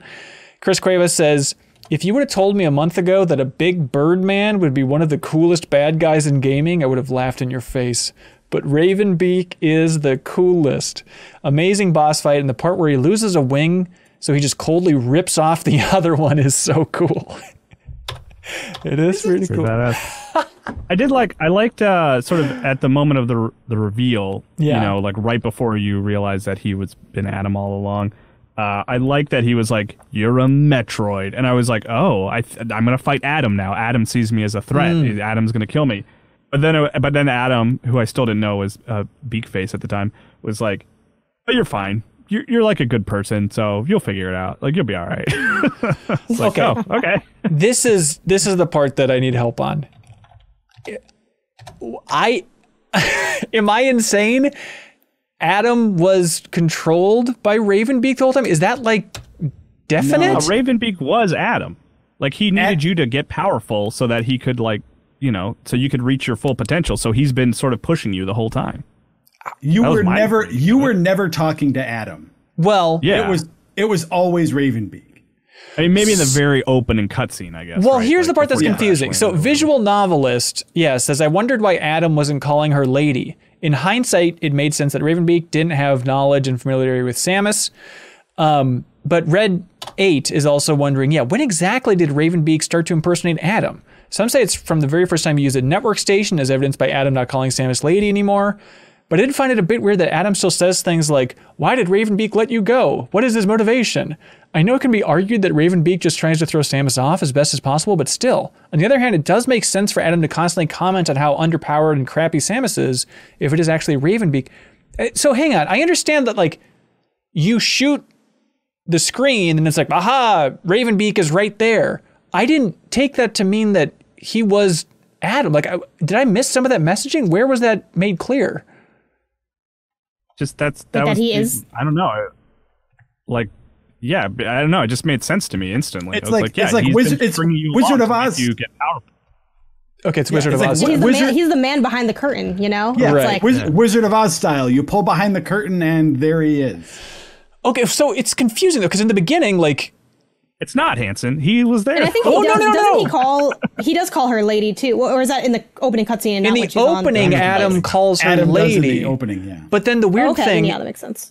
Okay, this is the part that I don't understand. So you're saying that that it is Adam in the very opening cutscene when he calls her lady and stuff, and he's like, "There's going to be interference on this planet," and Adam says, like, "You'll have to go down." The real Adam says, "You'll have to go down and like connect to the network transmission or something so I can talk to you again." And then you go do that, and he's like, "Oh, thank you for doing all that." And so it's like, okay, well, if that was it seems weird that they would do that handoff. And then at the end, shouldn't it be like Adam jumping back in, be like, "Oh my God, Samus, I'm so glad I'm back in touch with you again." And there's none of that. I mean, you could say that that's Adam's in the ship, that Adam's been stuck in the ship. And that's why Adam's like, "Don't touch the ship. You're going to drain the energy." Yeah, I guess so. I don't know. I know. I feel like I'm being mean and dismissive, no, but like, please it really do. doesn't seem that confusing to me. Like, you fainted. You don't know how long you were out during that time.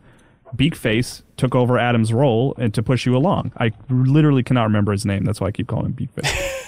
It's clearly Ravenbeak. Janet's name for him. Really? Yes, okay. Do you that think is his proper name? Beakface. Is there any opening for that not being the case? Because my read on it, and hey, look, I'm not trying to argue this. I'm just saying my read on it was like, especially with that final bit where Adam's like, "You have become a Metroid, Samus. You are a threat," was like the idea of the entire Galactic Federation being like, "Hey, Samus is a problem. Just stay under our control, please." And then she's like, "No, screw you." So my read on it is like, oh, now she's like running from the Federation at the end.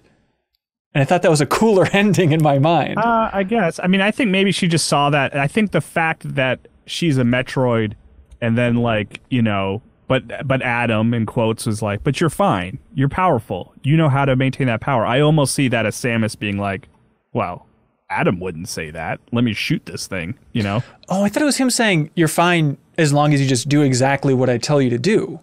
Which, I mean, yeah, and I think that's, yeah, I guess I don't remember the exact dialogue. Okay. But, yeah, Adam did say, "Do what I tell you to do." Yeah. And then what he basically said is, "You can keep this under control. We can, like, you can use your power for good." Right. And that is not an Adam, you know, That's not a thing Adam would say. Okay. All right. Interesting. Yeah, it didn't hit me that hard, but it seemed like it worked for everybody else. Cosby says the back half of the game felt like an abridged Metal Gear Solid, from being deceived into unleashing the big threat to its very own "do you like my sunglasses" moment. The big bad even ends up inside a giant bipedal thing roaring at you before you make your escape, and an ally that you think has abandoned/betrayed you helps you out one last time before the credits roll. Yeah, that is true. You want to know the twist that I kept waiting for is that your ship would not be there. That's interesting. That's what I kept assuming would happen, because it's like in other Metroid games, you're often able to return to your ship, and it's always kind of in that place. I think it'd be easy to take for granted, like, well, the map says my ship is there, so that's where I'm going. I think it would have been an awesome moment to get there, and it's like, oh no, your ship is gone. That would be cool. That would be really cool. I was expecting it. It didn't happen. Yeah. Let's see. Boo Hariel is kind of with you, Janet, in some ways, saying that the final boss was easier than almost all the other bosses. I struggled more with each Chozo warrior than the final boss. I think it took me like 3 tries. Wait, 3 is easy, right? I'm like, or is that the struggle? I guess, yeah, 3 is easy. Real quick story. Oh, go ahead, Janet. No, you can go. So I was, making my way against Beakface, and I was dying, and I was trying, and I finally beat him, and then I did the big blast in monster Beakface form, and my game crashed. Just really? Randomly. It was, yeah, and it put me back right before fighting Beakface again. So, like, after I'd, like, done the marathon of finally getting it done and beating him, I, like, instantly had to do it again. I would have just been like, I know what I did, and I don't even know how I would not have done that again. No. Yeah. It was weird. I've never had like a crash like that for like a first party Nintendo game. I turned off the screen to take a note, and when I turned it back on, it was like, you removed the cartridge. I was like, no, I didn't. Oh, weird. Liar. That's really weird. Yeah, I had a weird journey with old Ravenbeak. I have to recondition myself now. Just accept it. You're right. Papa Beakface.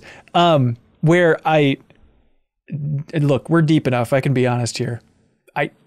No joke. I have it timed 1 hour and 40 minutes on that boss.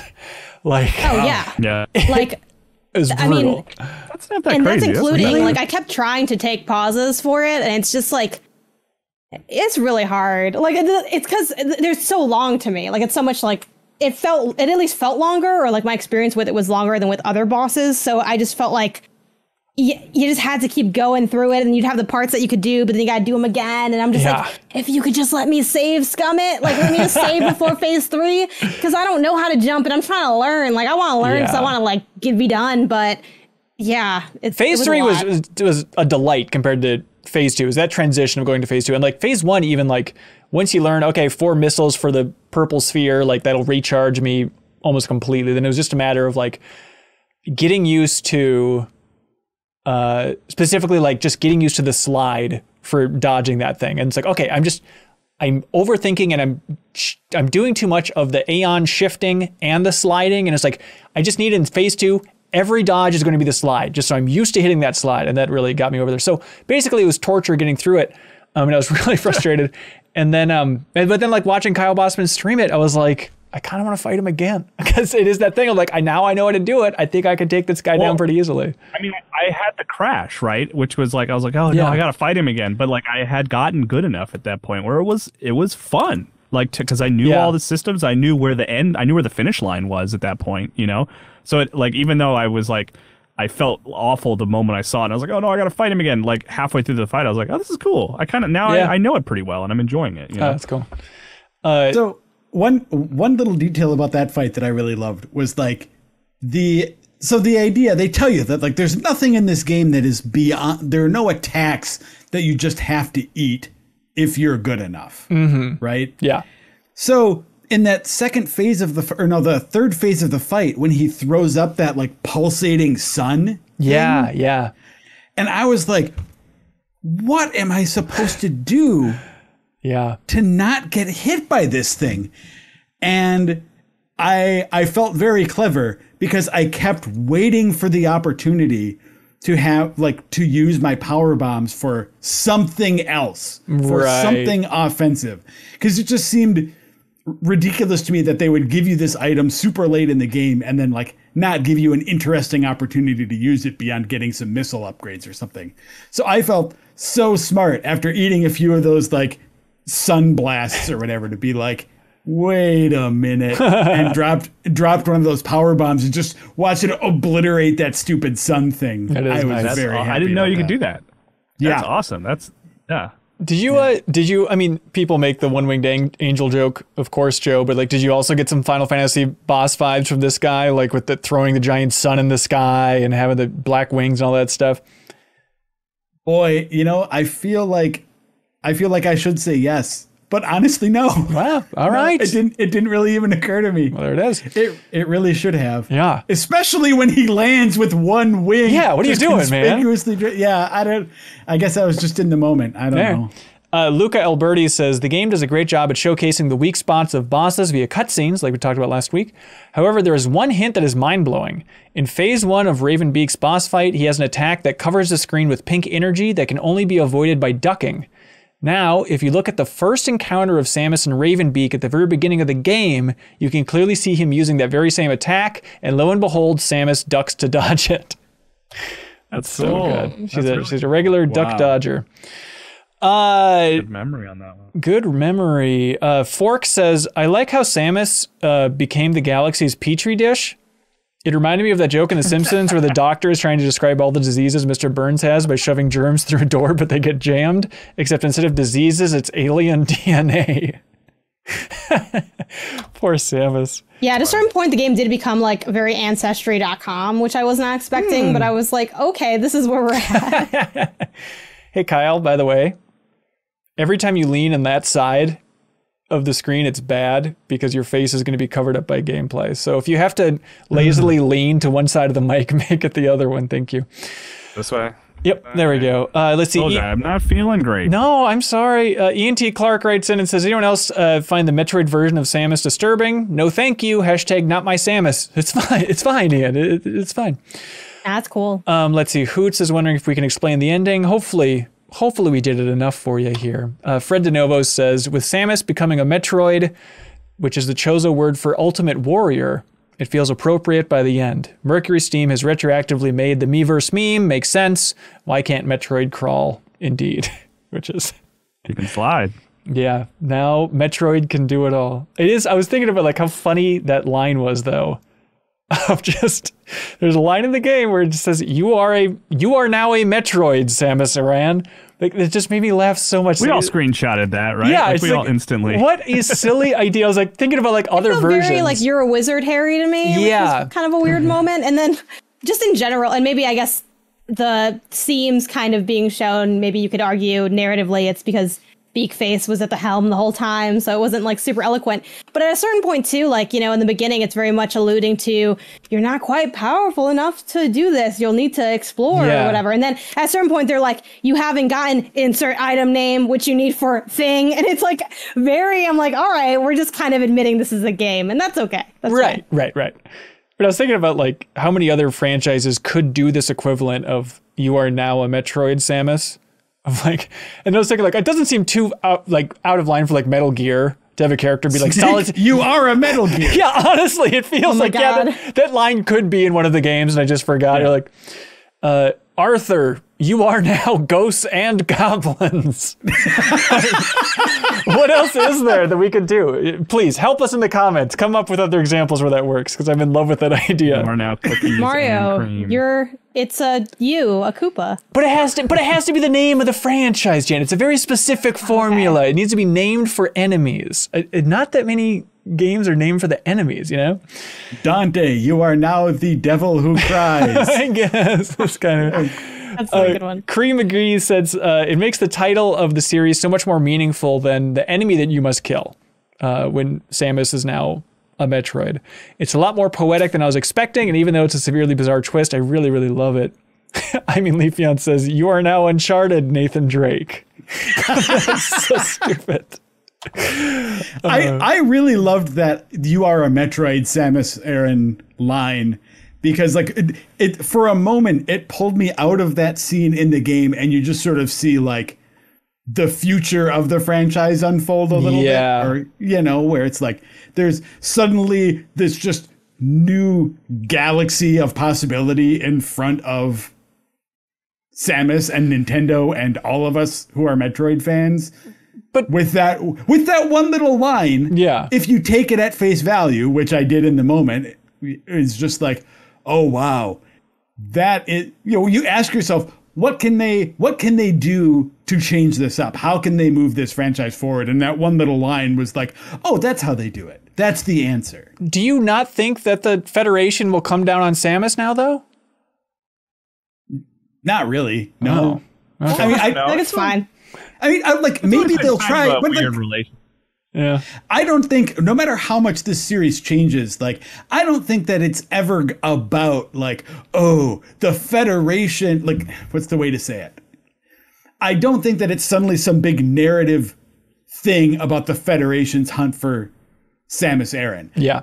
It's possible that is what happens next. I would say it's probably likely that if you're not Samus in the next game, you are some like bounty hunter scrub who's trying to hunt Samus, right? Yeah. Like I think maybe there'll be a line where it'll be like, Samus, the Metroid, you are now the bounty. There you go. Yeah. Smart. Yeah. But so ultimately, I guess what I mean is like, whatever story there is about the Federation going after Metroid is just going to be this like nothing more than a frame to set up whatever like narrative light exploration sort of thing it's going to be. Yeah. They're pretty busy playing soccer anyway. Yeah, that's true. It's really fun. You got to try it. Nick Terry says, not really a question, just something I realized after finishing the game. The baby Metroid Samus rescued in Metroid 2 has now saved her life 3 times. Once in Super Metroid, when it helped her defeat Mother Brain. A second time in Metroid Fusion, where its DNA created the X antidote. And then in Dread, it's ultimately what saved her from death and is responsible for her transformation into a weird Metroid hybrid person. That's kind of a beautiful way of looking at it. Thanks, baby. It's the best baby on board ever. Frank Acevedo writes, there isn't going to be a galaxy to protect if Samus keeps blowing up every planet and space station she visits. Well, I mean, I guess that's true in some ways. You do what you gotta do. Nick from Atlantis says, Jose Luis Marquez is listed as a director, and it speaks so much to how Metroid producer Sakamoto trusted Mercury Steam. He's only the second non-Japanese person to be a director on a mainline Metroid game. First after Mark Pansini for Metroid Prime. It's unfortunate that Mercury Steam isn't extending the same recognition to the staff that have left, though. Oh, that's right. There was a thing about they haven't worked on long enough on the credits. It just, I mean, basically, it comes down to it's come to light that they're not crediting everyone wholly, which is disappointing, and I hope they can address that somehow. Right. Also, quick because bottom line, there is no excuse to not put someone who has not worked on a game in the game's credits. Oh, of course. Yeah. Yeah, absolutely. Yeah. But yeah, technically, Jose here was the creative director. The director of Metroid Dread is Fumi Hayashi, who was like the assistant director on Samus Returns. So it's still a weird fusion thing. But yeah, still cool. So like Jose, the creative director for Metroid Dread from Mercury Steam, he was like a physics programmer backed on Clive Barker's Jericho. And then he directed Castlevania Lords of Shadow Mirror of Fate, that 3DS game that not a lot of people like, except for Tim Turi, of course. And then also I played it. I liked it. Yeah. Okay. 875 liked it. No. Okay. And also like the DLC for Lords of Shadow 2 and stuff. Let's see. Oh, Josh says, "Holy Metroid, Samus! I want to hear y'all's thoughts about the cinematography of the game. The camera doesn't just stay in one spot while you're playing. It pushes in, zooms out, changes angle sometimes, all to make the world feel less static and like a real place, and makes her look badass in the process." Yeah, even like during gameplay, like I love there's like that one area that you get to where the camera's like tilted a little bit to the side. I think so you can kind of see like the Chozo architecture there that I think worked really well. There's a lot of really great camera movements. It's great. I love it. All of it. Yeah. It's all. I just enjoy those brief scenes too, where they give you that look, like her view from inside the visor. Yes. Too, like Metroid Prime view for just a couple seconds. And like those transitions of gameplay are awesome. Like when Quiet Robe, I can't even say this without choking up, but when Quiet Robe dies. It's like it's a shot of her face, and she's really pissed in a classic good Metroid Dread face, and then the camera fully zooms out from her pissed off face to the gameplay. It's like, oh, that's impressive for the Switch. Look at it go. It's doing things other games do. It's the first time in maybe, I don't want to say ever, because I do think at the time, at least with Breath of the Wild, I thought it looked absolutely gorgeous, and jumping off the Great Plateau like is such a memory that's forever embedded in my mind. Also to like that Switch release. So I'm not going to say I've never been impressed by how the Switch looks or how games look on it, but it's been a while since there's been a really nice visual and aesthetic win. And again, I'm a huge Nintendo fan. I love plenty of games on there, but I am not often wowed by the look of the games that I'm playing on there. And this was such a nice treat for that. And it performed like really great too. I mean, I did have some frame rate drops for like some of the load screens, but like that's not a big deal because like the gameplay was just so fluid and seamless, and like it's just a gorgeous looking game. I absolutely adored everything about the art direction of this. There's definitely those moments where you enter an area and it's like that pause was a little bit longer. Something's going on in here. There's going to be a Chozo fight happening in this room. Let's see. Elliot Finn. Another one. Yep. Oh, and another one. Says, as someone who has never played a Metroid game but enjoys games like Ori, I'm curious if Dread has learned any obvious lessons from other modern Metroidvanias.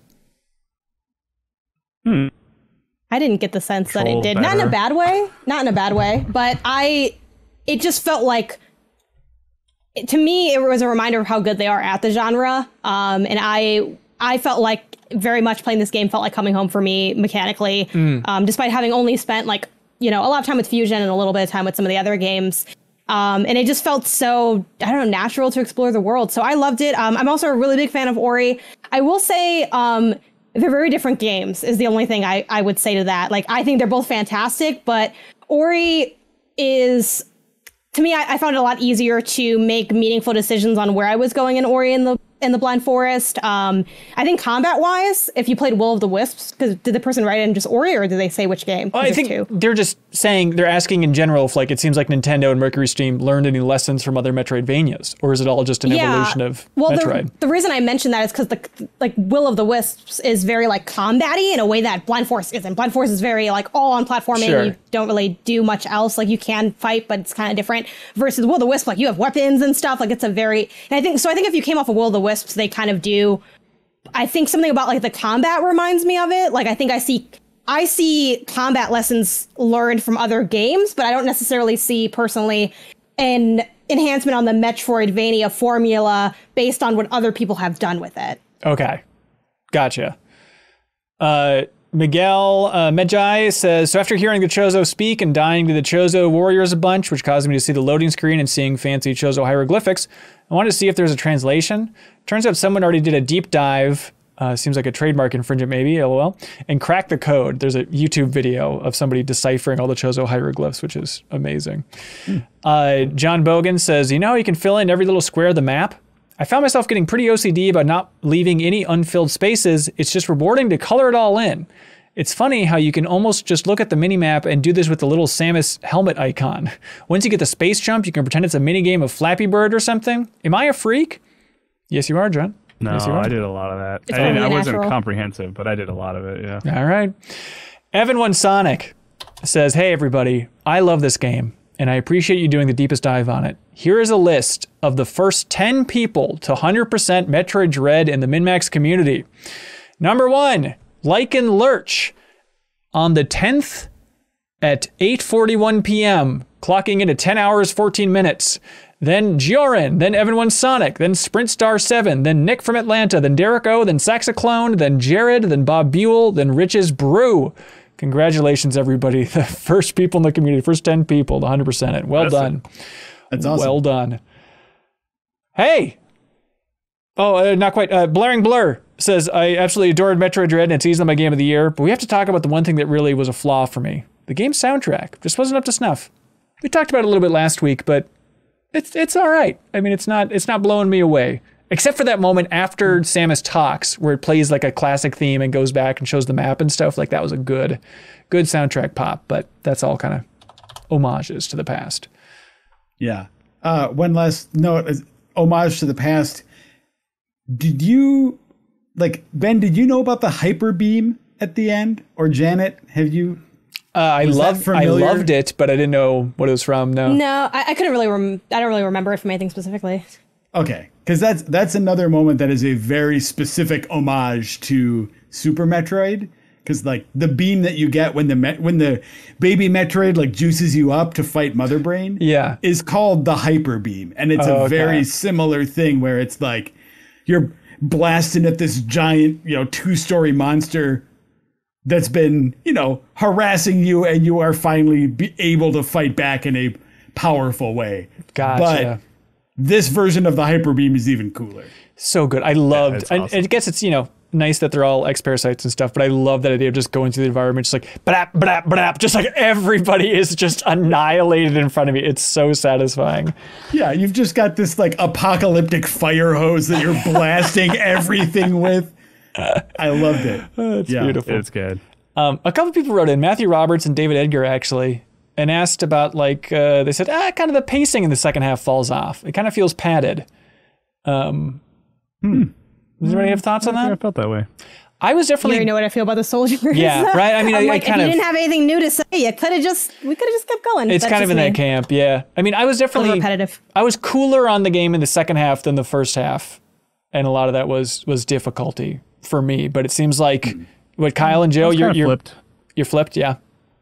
Yeah, I think so. Yeah. I like the second half a lot better, though. I do completely agree. Like, I think the density of the boss battles in the second half was not like, for me, I would have liked it better if it had fewer of those fights. Yeah. Not because I mind the whole like learning patterns and stuff, but just like it just ends up being a roadblock to a lot of the stuff that I wanted to be doing. Yeah. So yeah, like I hit more moments of frustration. And a few of those things definitely are just like me not being able to do it, which I'll own up to. But then some of the things are like, I feel like this, with the nuances of the jumps and little things like that, and then the degree of how long you're underwater doing stealth, and I'm like, mandatory stealth underwater where you can freeze me. Now I feel like I'm kind of just running through it, which I can't really be a strategic. So like there were definitely more criticisms for me in the second half. Yeah. There were also in some ways more highs. Like the highs were higher, but the lows were more sharp and painful. And there were just so many freaking boss battles, and they're all hard. And it's just like it's a bit of a decathlon, that second half of the game, getting through everything. But yeah, it was I don't know. I felt a lot. That scream is how I feel in a lot of ways about what I went through with Metroid. With Metroid Dread, it makes me really want to go back and definitely play the other games and kind of like catch up on the franchise. But at the same time, having just done this, I'm like, I can't wait to never touch this again. Like the idea, and I know a lot of people, I'm seeing a lot of folks on my timeline doing like the speed runs and hard mode, and I did it in 4.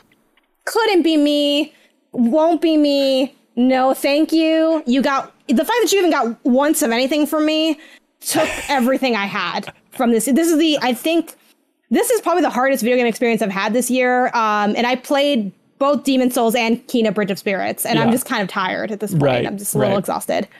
I get it. But I like exploring and shooting things. I'm very happy I finally beat a 2D Metroid game. I enjoyed my time with it. It was a very, very retro experience. Kyle, I like that you say this is your favorite Metroid game. That's cool to hear. Yeah, I feel pretty confident about that. I came to Super Metroid late, so it's not a game I'm particularly nostalgic for, but I do like it a lot. You know, it's not one I played when I was really a child. Because that's probably the one that I think would battle it. But yeah, I think that's my favorite Metroid game. I feel pretty confident saying that. Yeah, it's my second favorite Metroid game. Really? There we go. That's pretty good, Joe. That's pretty good for you. Yeah. I mean, so far, I don't have. I mean, because it's not my job anymore, I don't need to have a whole like ranked list of what my top games for the year are. But this is definitely in contention for game of the year for me, for sure. Yeah. So that's awesome. All right. I think that's it, everybody. I think that is officially the deepest dive on Metroid Dread. As always, thank you to everybody who supports us on Patreon and submits great comments and plays along with us, even if you're not a Patreon supporter, even if you're just playing along and quietly watching or listening to this, well, I guess just watching. Thank you. We appreciate you going on this journey with us. Any help sharing the deepest dive obviously is appreciated. If you enjoy this format, we'd appreciate it if you helped us get to 2,700 Patreon supporters by jumping in, even at that $2 tier over on Patreon, just to help support this type of content. All right, Kyle, thank you for being here and doing this. Janet Garcia, you're a champion. First deepest dive. Yeah. Which I was about to be like, hey, it went to some dark places, but I did enjoy the game a lot overall. It was really well made. Oh, good, yeah. Really painful. I was about to just be like, oh, I mean, it's such a crazy deep dive for you, but like, you know, you did a max spoilers on Life is Strange that went for like 14 hours, so this is chump change for you or whatever. Yeah, but like you don't get like brutally murdered when you're like picking up notes. Right, right, that is true, yeah. Joe Juba, hero of the people, second deepest dive, yes? Yeah. Wow. Third one that I've appeared on. I was on that Final Fantasy one briefly. That is true. Thank you, Joe. I hope this has made Metroid Dread a little more memorable for you. Yeah, absolutely. It was so much like I said, it's so much fun to play through it in chat, but also like I saved up. Like I like these conversations because they sort of are an incentive to not go on Twitter and just like blast my thoughts about it, to not go like watch videos, read analysis. I kind of like these conversations being fresh, and I like especially hearing what the community has to say about these things, having not already been inundated with all of this analysis and feedback already, right? So it's it's just a very fun way to experience a game for the first time. Yeah, absolutely. We hope you had fun as well. Thank you so much for subscribing to Max's YouTube channel, all that fun stuff.